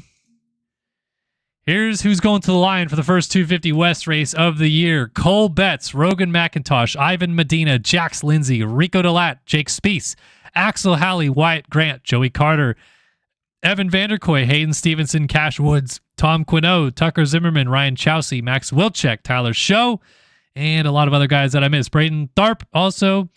Jack Gatlin, Joey Carter, Isaiah Dickerson, who won his heat race, of course, all up there in the mix. I can't pick a winner from this one, man. This is going to be a barn burner of a main event. It is truly the hashtag who's next in the 250 class, with the big dogs of Seth Shirley and Seth Carr, Rasmus Balzer all moving on. It is everyone else's race for the taking in this, and we're about to find out. To kick off the 2025 MotoOption Supercross season, who gets it done? 635 plus 48 of you on TikTok, almost 700 people watching live here tonight on Start Your Systems. Super thankful for the support, and we are ready to drop the gate on this season. Loading track script done. Into the server we go, and get a chance to look at who is on the gate for this one. Look around at the lit kits, look around at the contenders. Hayden Stevenson, he hopes to have the red plate leaving here tonight. Jed Holyhead, he's a former winner in this class. You know, he wants to do some damage. And a whole host of other names that feel like they have a reason to believe this will be their night. But only one man can win the Anaheim 1 Supercross in the 250 West division. Could it be Race Cobble on the 26 machine? Could it be Braden Tharp from the Last Chance qualifier? Could it be Tyler Show, who was very, very strong in his heat race as well? Tough to call. Very tough to call. There is not an obvious favorite in this class, and that's usually when we get the best racing. So here we go, folks. It is time to kick off the 2025 MotoOption Supercross season with 250 West main event number 1 of the season. Strap in, folks. It is time to go racing in 2025. The quest to win this 250 West title starts right here, right now. Card it sideways. Revs are up. Gate is down. We're off and running in Anaheim. Great start for Isaiah Dickerson, but he's down in turn number 1. Hole shot goes to Hayden Stevenson. Jet Holyhead right there in second behind him. Tucker Zimmerman, a good start as well. Jax Lindsay, another strong start as Dickerson falters in the first corner. Stevenson gets away just as he had hoped to as he leads down the first rhythm section with the whole field behind him. So can Holyhead stick with him, or will Stevenson try to inch away a little bit at the front of the field? Little mistake right there. Jax Lindsay moves to third on Zimmerman. You also got Race Cobble, Braden Tharp there, 5th and 6th. The JIBR.co teammates on those Yamahas off to good starts. I told you Tharp would get a good one from the outside, but it's Stevenson who leads on lap number 1. Holyhead, Lindsay, Zimmerman, Cobble, Tharp, Medina, Carter, Quinault, Gatlin, Wyatt Grant, Cole Betts looking through the field a little bit further there. But the action up front's going to be good. Holyhead goes for a bit of a ride, and he's down. White drizzle hits the deck, and the whole field's going to scoot on by. That is massively detrimental, as he was right there from the start. So now Stevenson, a slight bit of breathing room, but Jax Lindsay doesn't want to let him get too comfortable up there. And you can feel the pressure from the JIBR.co Yamaha program. Now in 4th and 5th, as Race Cobble concedes a position to his teammate Braden Tharp. And your fastest qualifier, who was 2nd in the Last Chance qualifier, is in earshot of the race lead in the main event.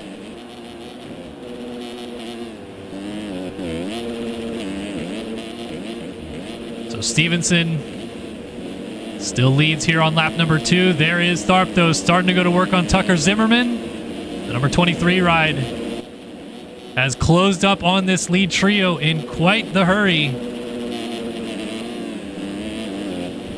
And our leaders going over the finish line jump together. 3rd and 4th going over the finish line jump together. Ooh, Jax Lindsay off track, getting back on, trying not to cause damage.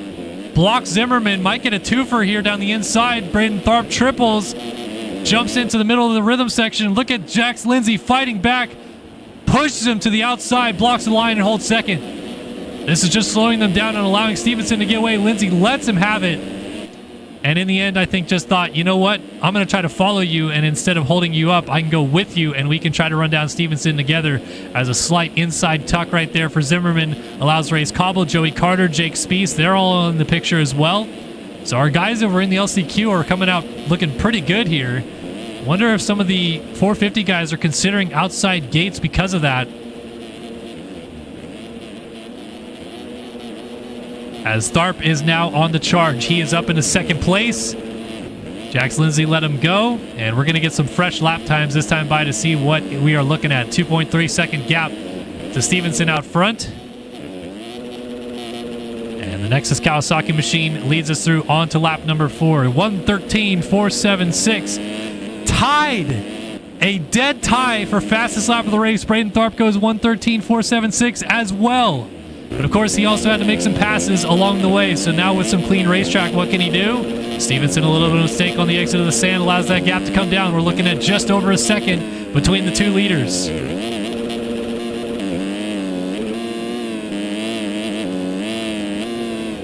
Outside line for Tharp. We're seeing these options work pretty well. That double-double right there, very nicely done for Tharp. And Stevenson now has to go defensive here, I'd have to imagine. Didn't want to do it this early in the race. But also, would rather be in the lead than not, I assume, right? And this is 2 guys we really did expect to contend for the championship this year. So this is pretty much the status quo.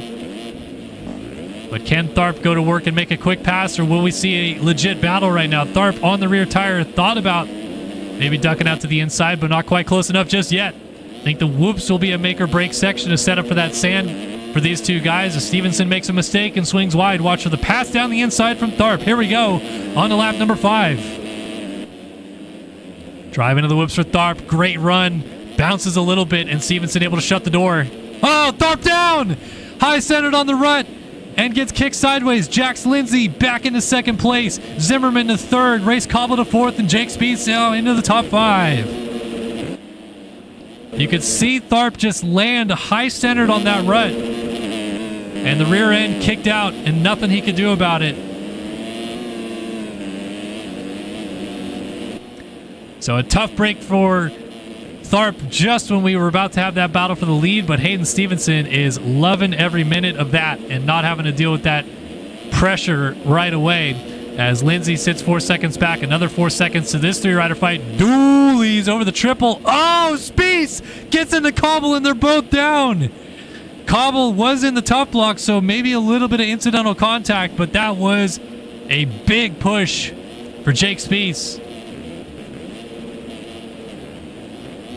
What a turn of events that was. And now Spieth gets by Axel Halley as Ryan Chowsey, Jet Holyhead, Joey Carter find their way back into this fight. Look at how close these guys all are. You're looking at, let's see, that's Axel Halley in 8th, so like 7, 8, 9, 10, 11, 12, pretty much all on the screen right there. Cole Betts is in 6th, just ahead of them. Wyatt Graham, by the way, quietly snuck into the top 5, the ShopFreddy.com number 66 Kawasaki.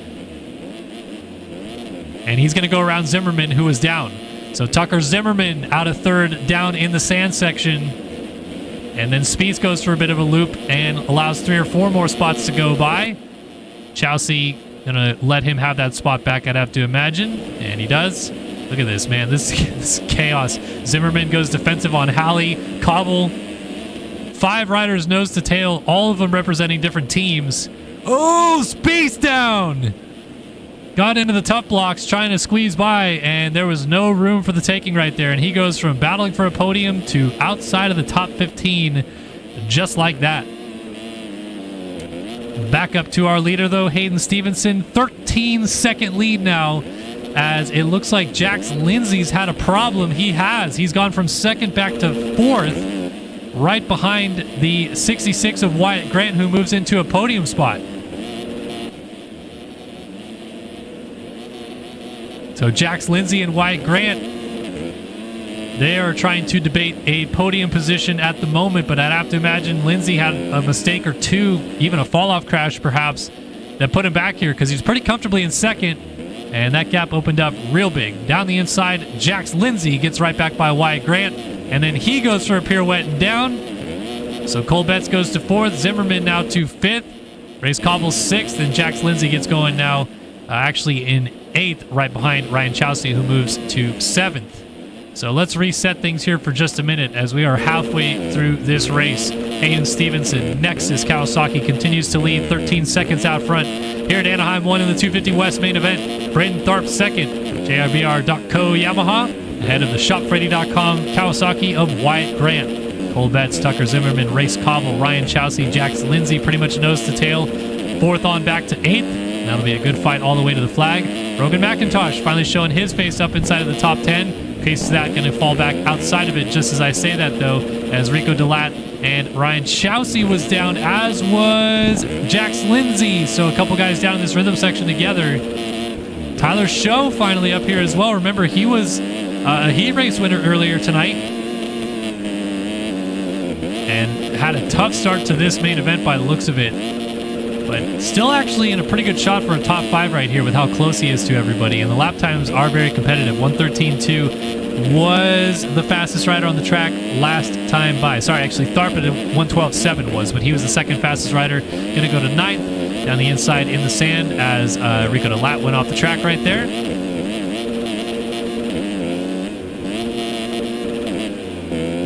And Tyler Show has his eyes focused right on the rear fender of Tom Quinault. So Quinault, he's looking at Joey Carter, Dr. Do Racing number 83. And Tyler Show, Rico Delat, Rogan McIntosh jumping onto that top block a little bit right there. And you can see the ruts coming back. So for those of you that are new to MotoOption Supercross, there is terrain deformation. As Nintendo Switch-like as this game may look, there is terrain deformation. There is very realistic suspension components. And along with MX Bikes, it is one of the most realistic physics engines in motocross gaming today, which is why people still play it and race it competitively for 16 years at this point. But the track does deform and create ruts. However, every time the server restarts, when you have to load in a new set of riders, the track resets. So we don't get to keep that same erode from the main event to main event or heat race to heat race. It resets every single time. But you'll notice this is the longest we've gone in a race all night long. Everything has been 6 minutes or 5 minutes. Now we're almost 10 minutes. We are 10 minutes into this race, actually. And the track is starting to get pretty rutty. Deep ruts in and out of the corners. Some braking bumps in spots. All kinds of problems could be present in the latter half of this race, as we are now T-minus 5 minutes and a lap left.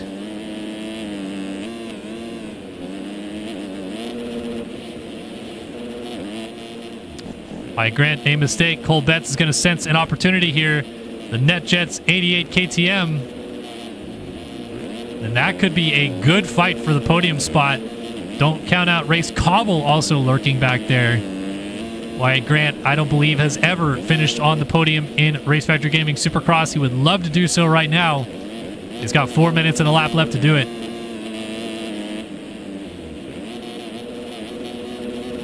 Nice little whip over the finish line jump. Yeah, 118.4 last time by. Not ideal. I think he made some mistakes. 116 flat for Cole Betts. Rico Delat, fastest rider. Actually, Jake Spieth, fastest rider on the track in 9th, but Delat in 7th, also cooking, trying to close up on this group a little bit. There's actually some battles brewing. Delat working up to Tyler Show for a fight for 6th, and you can see it now on your screen there. And, oh, that's Wyatt Grant. Wyatt Grant was down in the off-camber. He picks it up in 6th place now. Or 5th, actually.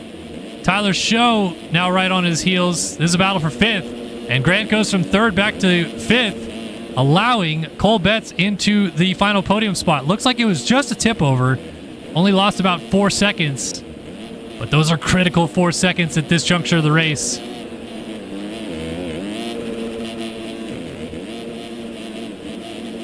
It is. Tyler Show thought about an inside move, not quite close enough. Swoops the outside, on-off.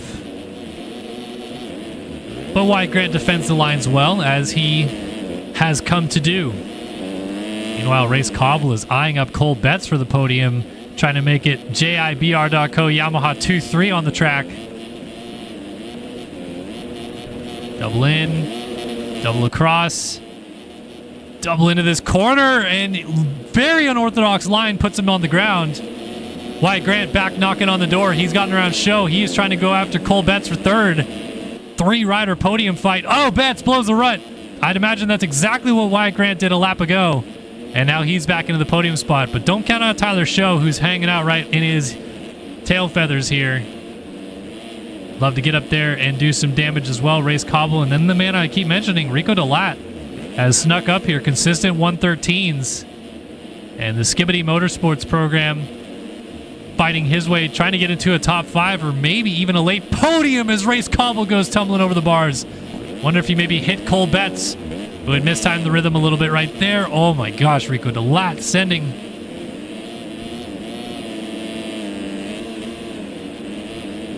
And these guys are all still keeping tabs on Wyatt Grant as Rico Delat's going to go around Cole Betts. Betts is trying to fight back. They're side by side.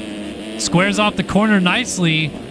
Watch out for Jake Spieth closing up in the background. Oh my gosh, that line for Delat, just beeline to the inside. Thought he was going to tee him up. But Jake Spieth is closed right up as well. This is now a fight for 5th place, including Cole Betts, Rico Delat, and Jake Spieth. Look at Betts. Low lining. Delat inside. Cuts the line off, and Betts just has to sit passenger that time through. Delat goes defensive, trying to block the line, and we're all going to funnel up to the inside here, except Spieth goes to the outside, and it works because they get hung up on the inside. Delat tips over, and Spieth now up into the top 5 for District Designs. Tyler Show over the bars into the Supercross triple, out of 4th place.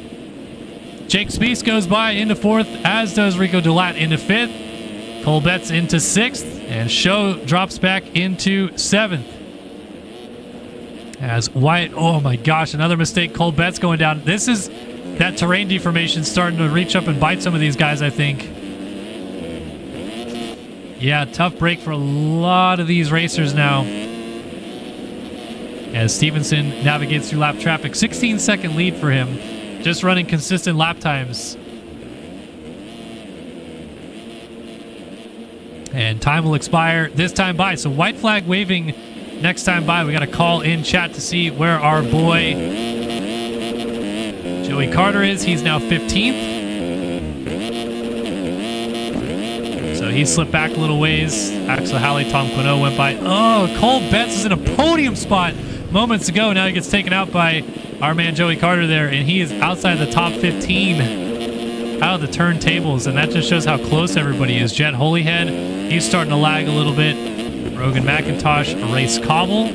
Tyler Show trying to work on Rico Delat for 5th. Jake Spieth now up into 4th. Wyatt Grant cruising in 3rd, and there it is. White flag in the air for Hayden Stevenson. 1 lap to go. The opening 250 main event of the season for MotoOption Supercross in 2025. Hayden Stevenson out front, 14-second lead. Pretty much got this thing in the bag, but has to bring it home. And look, talked to him 3 days ago, 4 days ago now, coming into the season, and he admitted it's his time to put up or shut up. Pretty sure he's going to point out of the class after this year, so has to get it done now or never. And with all the guys that basically beat him last year moving out of the class, there was no one standing in his path to stop him. But of course, there's a lot of guys that were behind that are hungry to get up there and fight for a championship this season.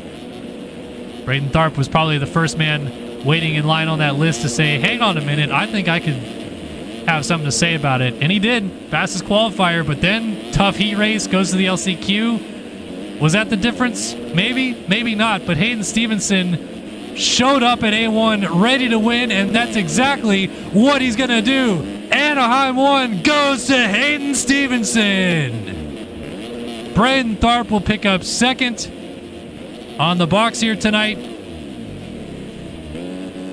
A good ride for him, no question about it. And Wyatt Grant looks like he's on his way to his first career podium. 1 more quad to go and he'll have it done.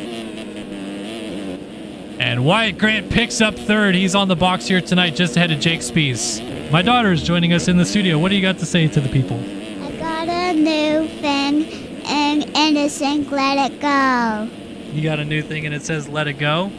Yeah. Got a new thing for Christmas. Good night.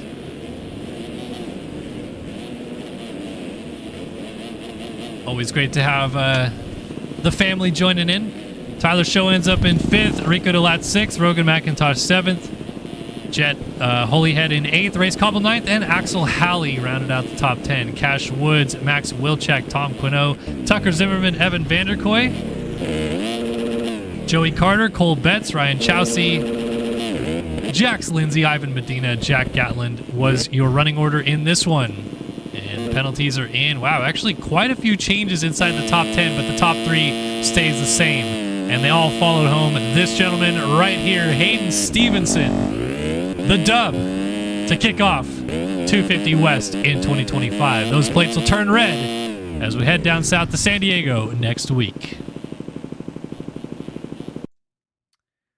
Good stuff indeed. And what a first 250 main event of the year. Now it's time for the big boys. This is what you guys came to see right here. That's why there are still almost 700 of you guys hanging out watching and joining us for round 1 of MotoOption Supercross. It's the 450 class. It's the 450 main. Coming up here in just a few moments, let's take you through who goes to the line for this one.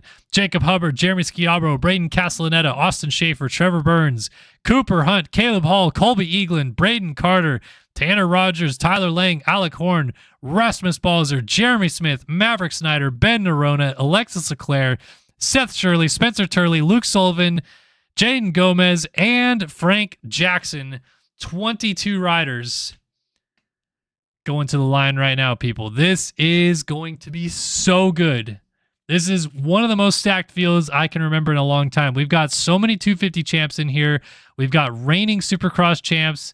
We've got former Supercross champs. We got multi-race winners, outdoor champions, 250 champions graduating this year, veterans that are always going to shine through. I mean, this is one of the most talented fields I think I've ever seen. This is going to be a very, very good main event coming up right here, right now.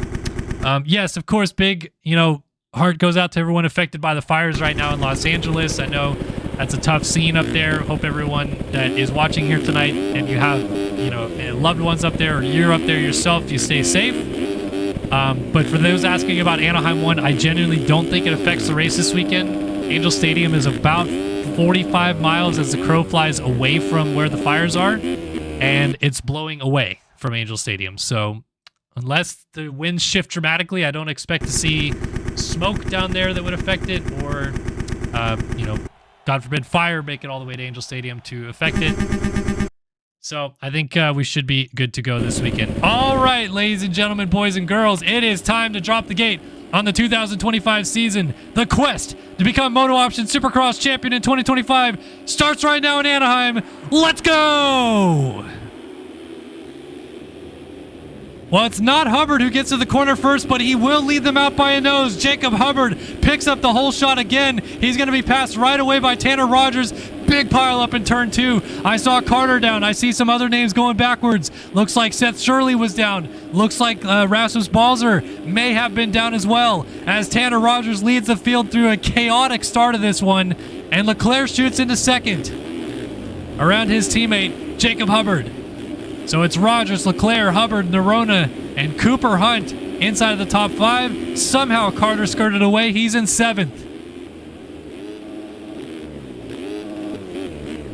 All right, end of lap number 1, 450 main event. It's Tanner Rogers, Alexis Leclerc, Jacob Hubbard, Ben Nerona, Cooper Hunt, Maverick Snyder, Braden Carter, Jeremy Schiavaro, Austin Schaefer, Spencer Turley, Frank Jackson, Jane Gomez, Trevor Burns, Jeremy Smith, Alec Horn, Colby Eaglin, Luke Sullivan, Tyler Lang, Seth Shirley, Rasmus Balzer, Braden Castellaneta, and Caleb Hall. Looks like a lot of the top guys were down in that second turn chaos, including Seth Shirley, Balzer, Eaglin, Luke Sullivan is also back there. And Carter looks like he may have gone down. Let's go find him. Where is the champ?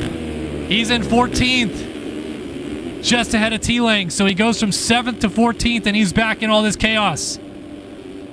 A lot of guys going down right there again. And Carter shoots easily now up into 9th again. He's behind Jeremy Smith, his teammate Jacob Hubbard, Spencer Turley, Austin Schaefer, Schiavaro, Nerona, Leclerc, and Rogers still leading.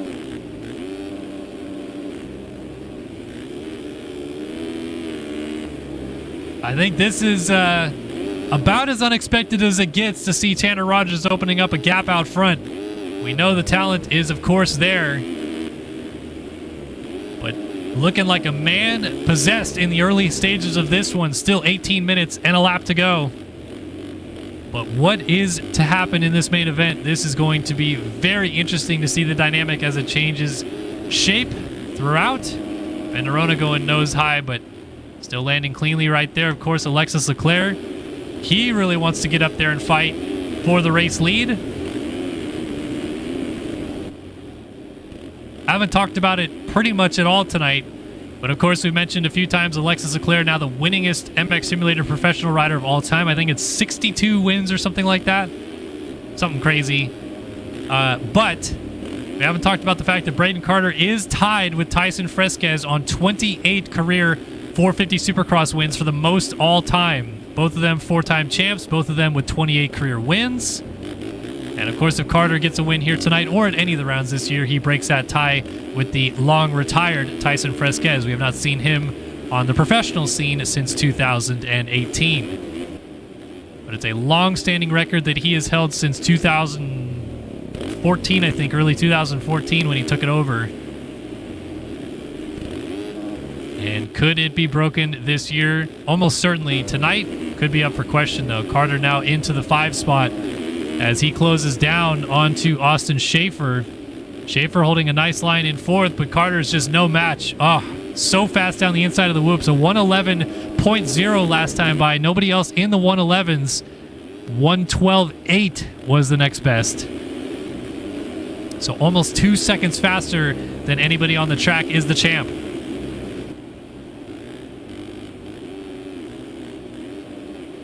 Rider down out of 2nd. That is Nerona. Sorry, that's 3rd. Nerona's down. Tanner Rogers has gone down as well. Carter is now behind him. Alexis Leclerc to the lead in Anaheim. A lot of crashing in a short sequence right there. But the big number 7 machine is out front. So here's the fight for 2nd starting to brew as Carter, who crashed back to 14th, quad doubles through this rhythm, trying to get into 2nd. These two were teammates last year, and if you watch Carter's streams at all, there was a few times where Tanner Rogers perhaps flustered Braden Carter, either being in a way as a lapper or some cross-jumping or things like that on the first lap. Don't know if that's why they're not teammates anymore, but I do remember Carter losing it a few times before.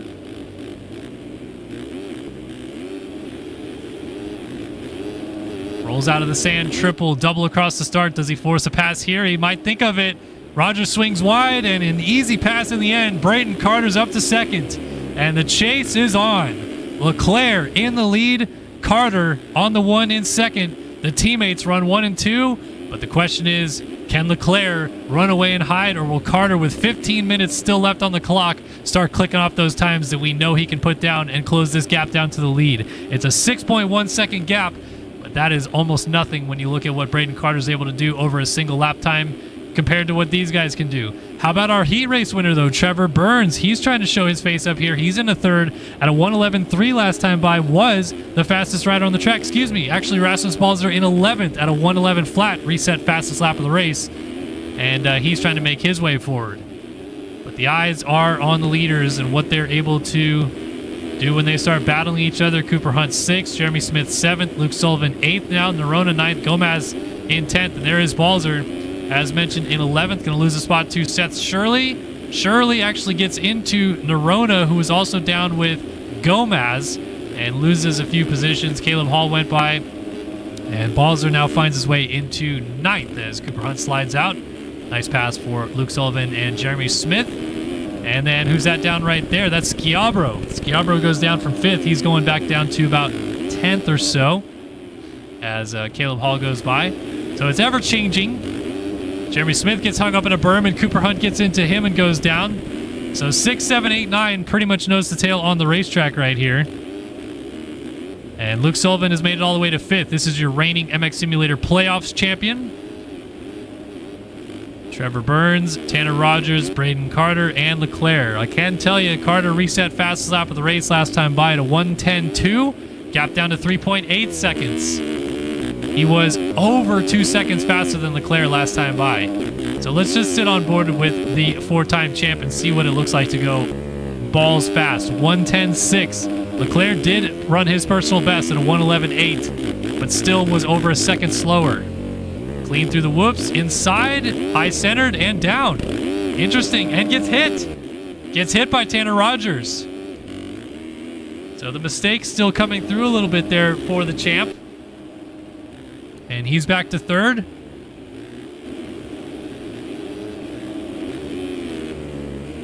Keeping an eye on some of the other contenders. Looks like Sullivan got around Trevor Burns. Now he is into the 4 spot.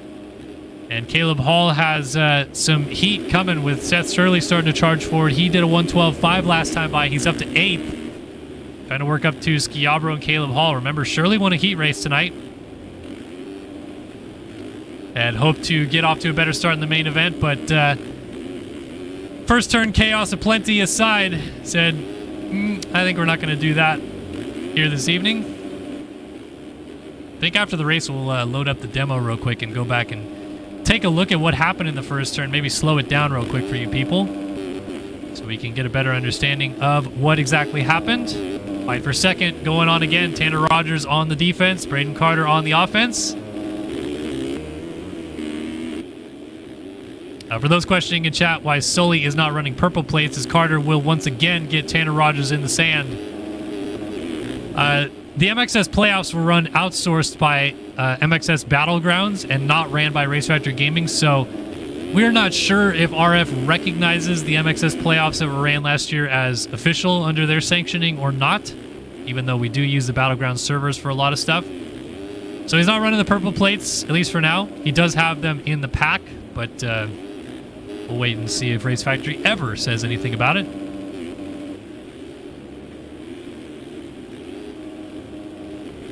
All right, so now it is crunch time once again. 9 minutes have come and gone, 11 minutes, and a lap still to go. Braden Carter back on the charge once more. There's that quad, and we'll sit on board with him here for just a second and see how quickly the gap is going down. It was over 8 seconds. There's that quad as well.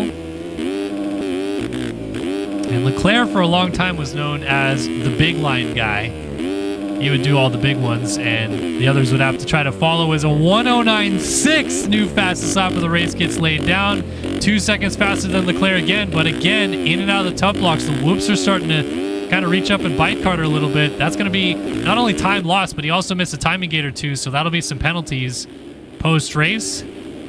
Here's Sully and Trevor Burns still going at it for fourth. Burns looks like he wants a piece of Sully for this position. See, inside, outside. Wow, I thought he was going to hit him going up that up ramp right there. Double back to the inside. I feel like Burns is racing Sully pretty respectfully here. He's trying to check up and not land on him. Saw that he was cutting to the inside, backed out of the challenge. So being very precise, and now lands off the track on the triple right there, loses a little bit more time. Sully opens up on him in fourth place. Jeremy Schiabro, maybe the ride of the night right now in sixth. This is a very strong ride for the Squidward, and Shirley makes a mistake, allows Cooper Hunt to get back by. Cooper Hunt, another guy, sneaky. If he races a full season, would be a lot of fun to watch. No idea that he will or not as Schiabro makes a mistake, but Cooper Hunt back on the charge now into sixth. Schiabro seventh, Shirley eighth, and for those MX Bikes players out there, Cooper Hunt, also known as Dino or Dino. I don't know if they call him Dino, but it's D-I-N-O for the bikes community. So he kind of teeters between both, but I think lately he's been a little bit more sim.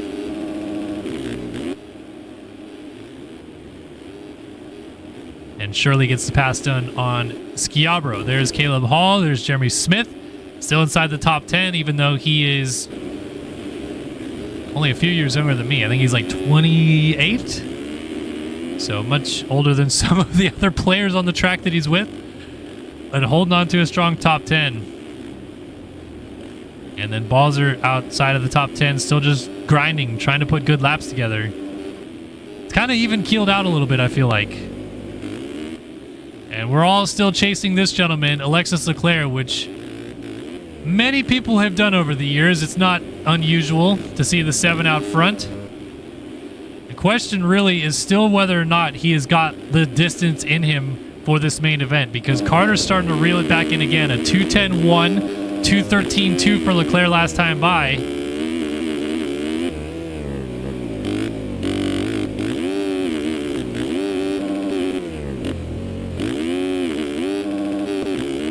And you can see that gap visually coming down. The speed is up there as well.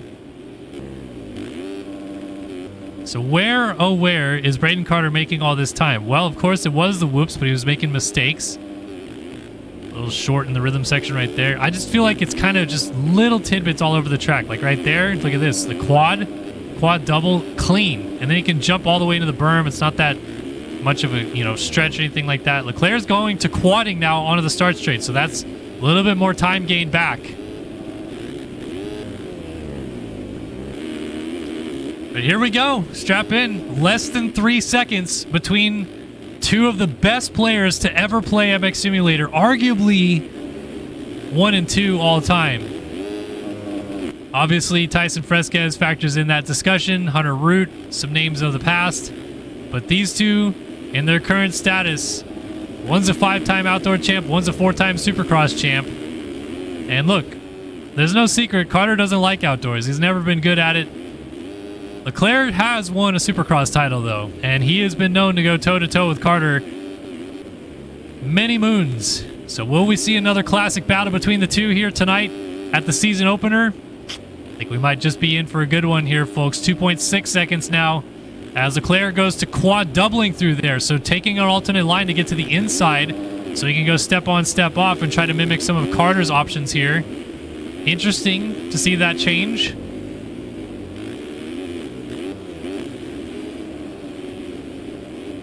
And it seems like it kind of worked. 2.2 seconds, it's leveled out a little bit. This time by a 1:10.9 for Leclerc. A 1:10.2 for Carter, so still a little bit faster, but Leclerc, maybe sensing the heat from behind, is picking it up. And Carter, gosh, you know he wants to get up there and start battling. Interesting that these guys are going to over that as well. Maybe just trying to get out of some of the ruts. And we got lap traffic coming up here too in a hurry, so keep an eye on that.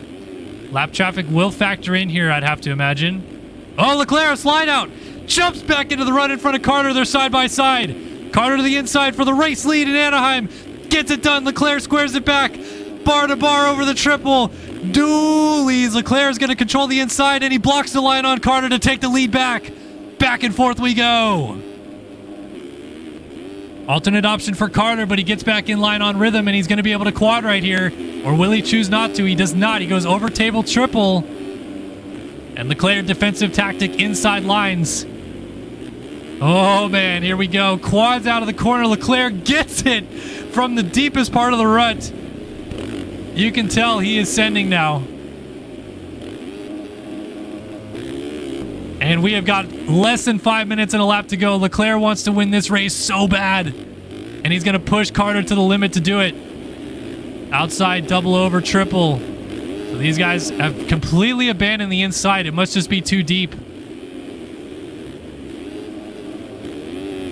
Amazingly, these guys are ripping. They're still just only 12 seconds ahead of Sullivan. So if they go down, it's on. And Sullivan just ran his personal best, a 1:10.4 in third. So he's starting to pick it up as well. Lap traffic, I'm begging you guys when we get to them, get out of the way. This race is so good. Look at that. Carter switches inside.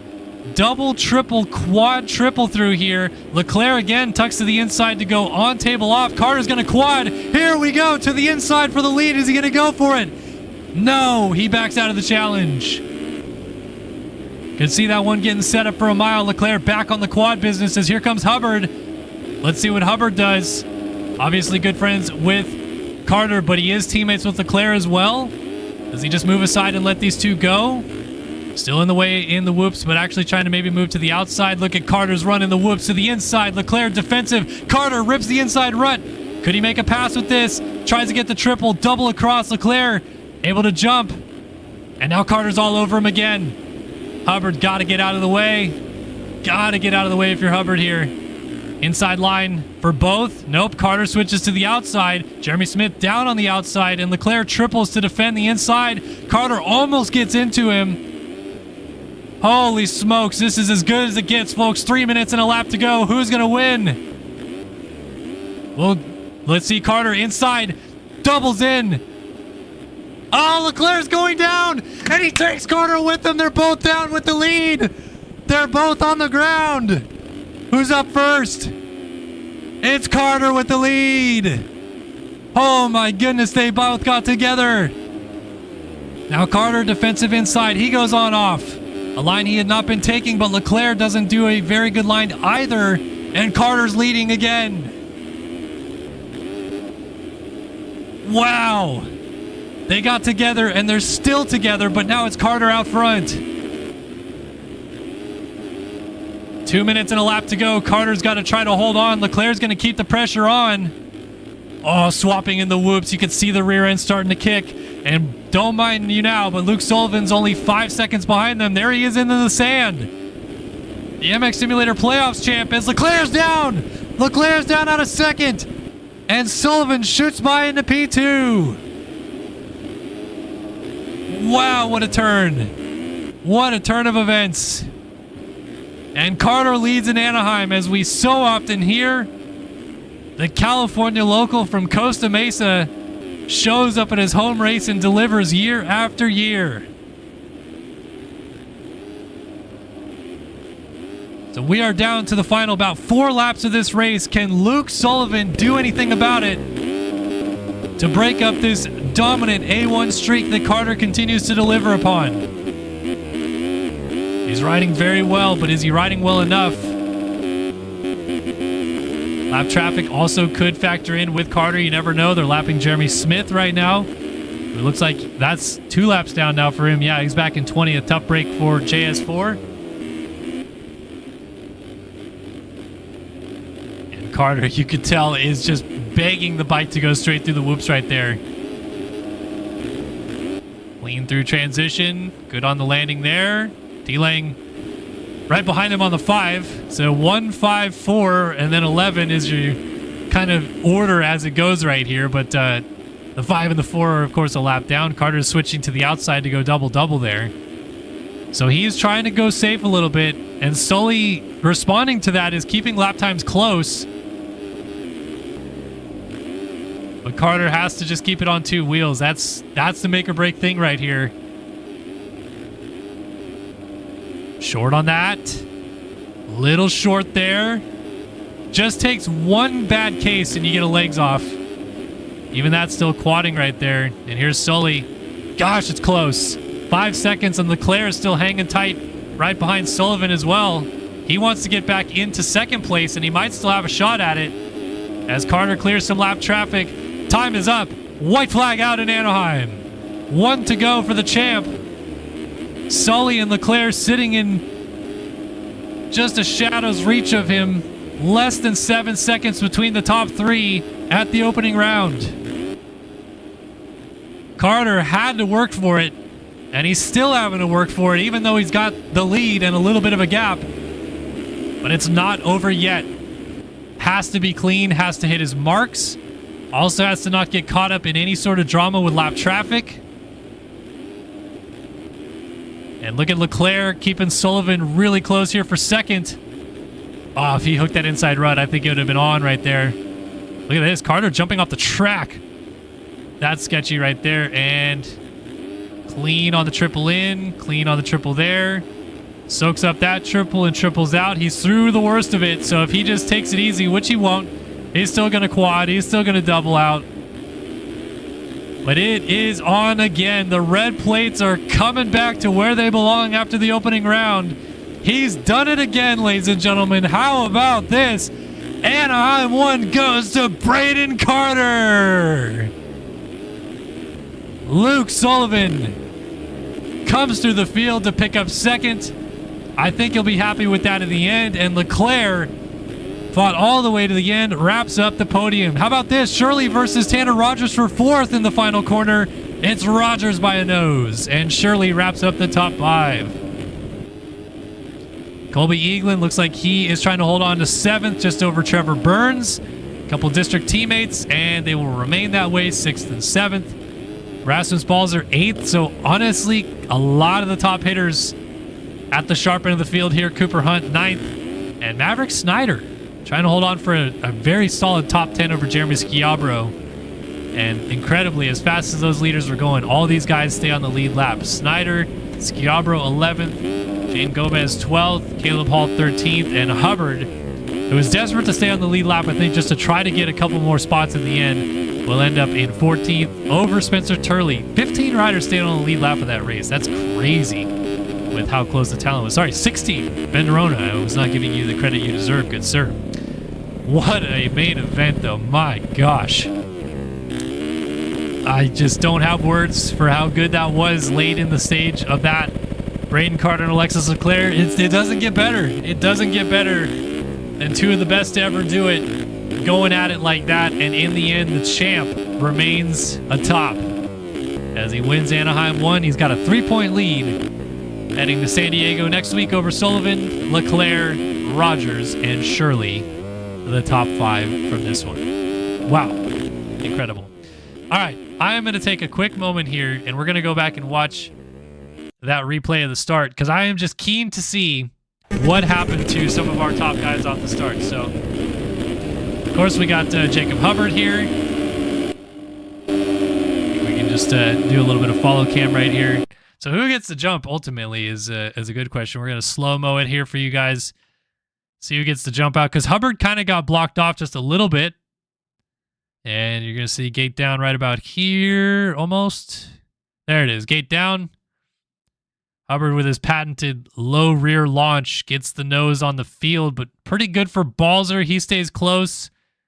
Even Burns, pretty good start as well. And then T-Lang starts to get really close there. Still Hubbard, and then Balzer drives in deep. Sorry, that's Tanner Rogers that dives in deep. Hubbard tucks to the inside, and I think will officially get credited with the RaceFactoryGaming.com whole shot here. But it was very close. Very, very close. Yep. By a nose. And so you got Shirley coming through right there. You can see the 44 machine third, or I guess he's not really scored third. It's across the line. Now we can go to him.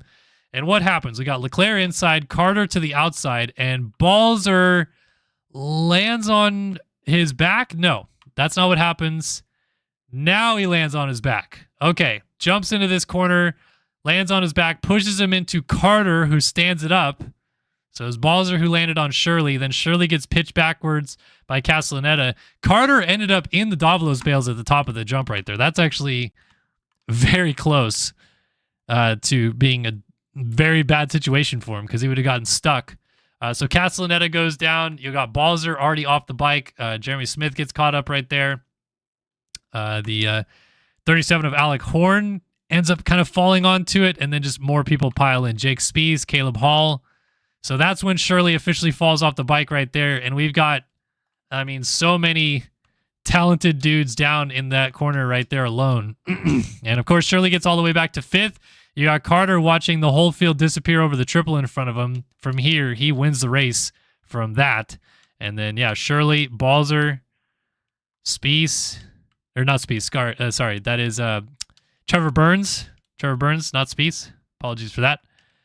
Caleb Hall, Castellaneta, Jeremy Smith. Does anybody else come in? Frank Jackson? No, these guys all just start trying to pick it up. I mean, Shirley gets going probably just about dead last. He's stuck on top of Balzer. It's actually not quite dead last. Dead last is Braden Castellaneta. But, man, that was chaotic to see. And then I want to see if we can go up and quickly run down part of the main event where Leclerc and Carter get into it. So this is going to be a little bit jarring for you guys for just a second. Look away from the screen if you don't want just chaos. We've got to get to about 17 minutes into this race.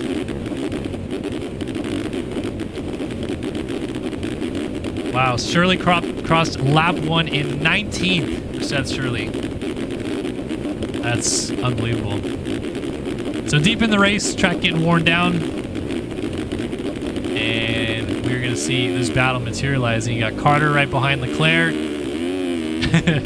Sorry, we're trying to just skip ahead to moment of truth, really. They actually had, honestly, a very good back and forth. It was aggressive, but I feel like respectful. It starts here. Carter gets to the inside of the sand. Leclerc defending the inside line. And they're trying to pass Jacob Hubbard up there in the red. That you can see. And jump back out on the start straight here. And then this is where it starts to get good, I believe. So up the outside goes Carter. Leclerc to the inside right here. And really what happens is Leclerc just goes a tiny bit long. Like, you're going to see him try to get this inside rut. He's braking. And he's like coming to a complete stop to get into it. So then Carter reads that. Ends up to his left. And this is not where the pass happens, but you can see how close it is already. And then he tries to go inside here. And, oh, so that is where they get together. So here we go. This is what happens. Leclerc maybe panicking that Carter's on the inside. goes to the seat bounce to the outside, and it's just going wrong from the start. You can see nose heavy, coming up short anyway, but then landing on the nose. And this is just sheer luck that this bounce up right here catches Carter with his body and puts Carter over the bars. Because Carter's high enough on that double there that if Leclerc stays down right there, I mean, he lands on the bike probably, but I don't know that he goes down. And yeah, so then Carter clips the body. Honestly, impressed Carter gets up first here because I guess if Leclerc, he's kind of stuck on the top of that jump. That's probably what really killed him. But yeah, that was a bit chaotic. And then do we have the race? No, that's when Leclerc goes down. So this is where Leclerc goes down. I was a little bit worried. Outside of the sand, he had been going here. And he goes for the step over out of the sand, and the rear tire hits, the front tire does not, so then it just compresses hard. And this is probably savable. No, he's going too long. And then he bounces over Alec Horn. I thought Horn maybe was involved, but that's just suspension getting the worst of him there, unfortunately. And then Sully goes by. So actually, I want to go back really quickly and see if we can find battle between the two of them. That is when Carter's leading. This is still him in the lead. So we already got that. That's the crash. So it was the lap before that they were really going at it, huh? When did they really have their battle? I feel like it was right around here somewhere, no?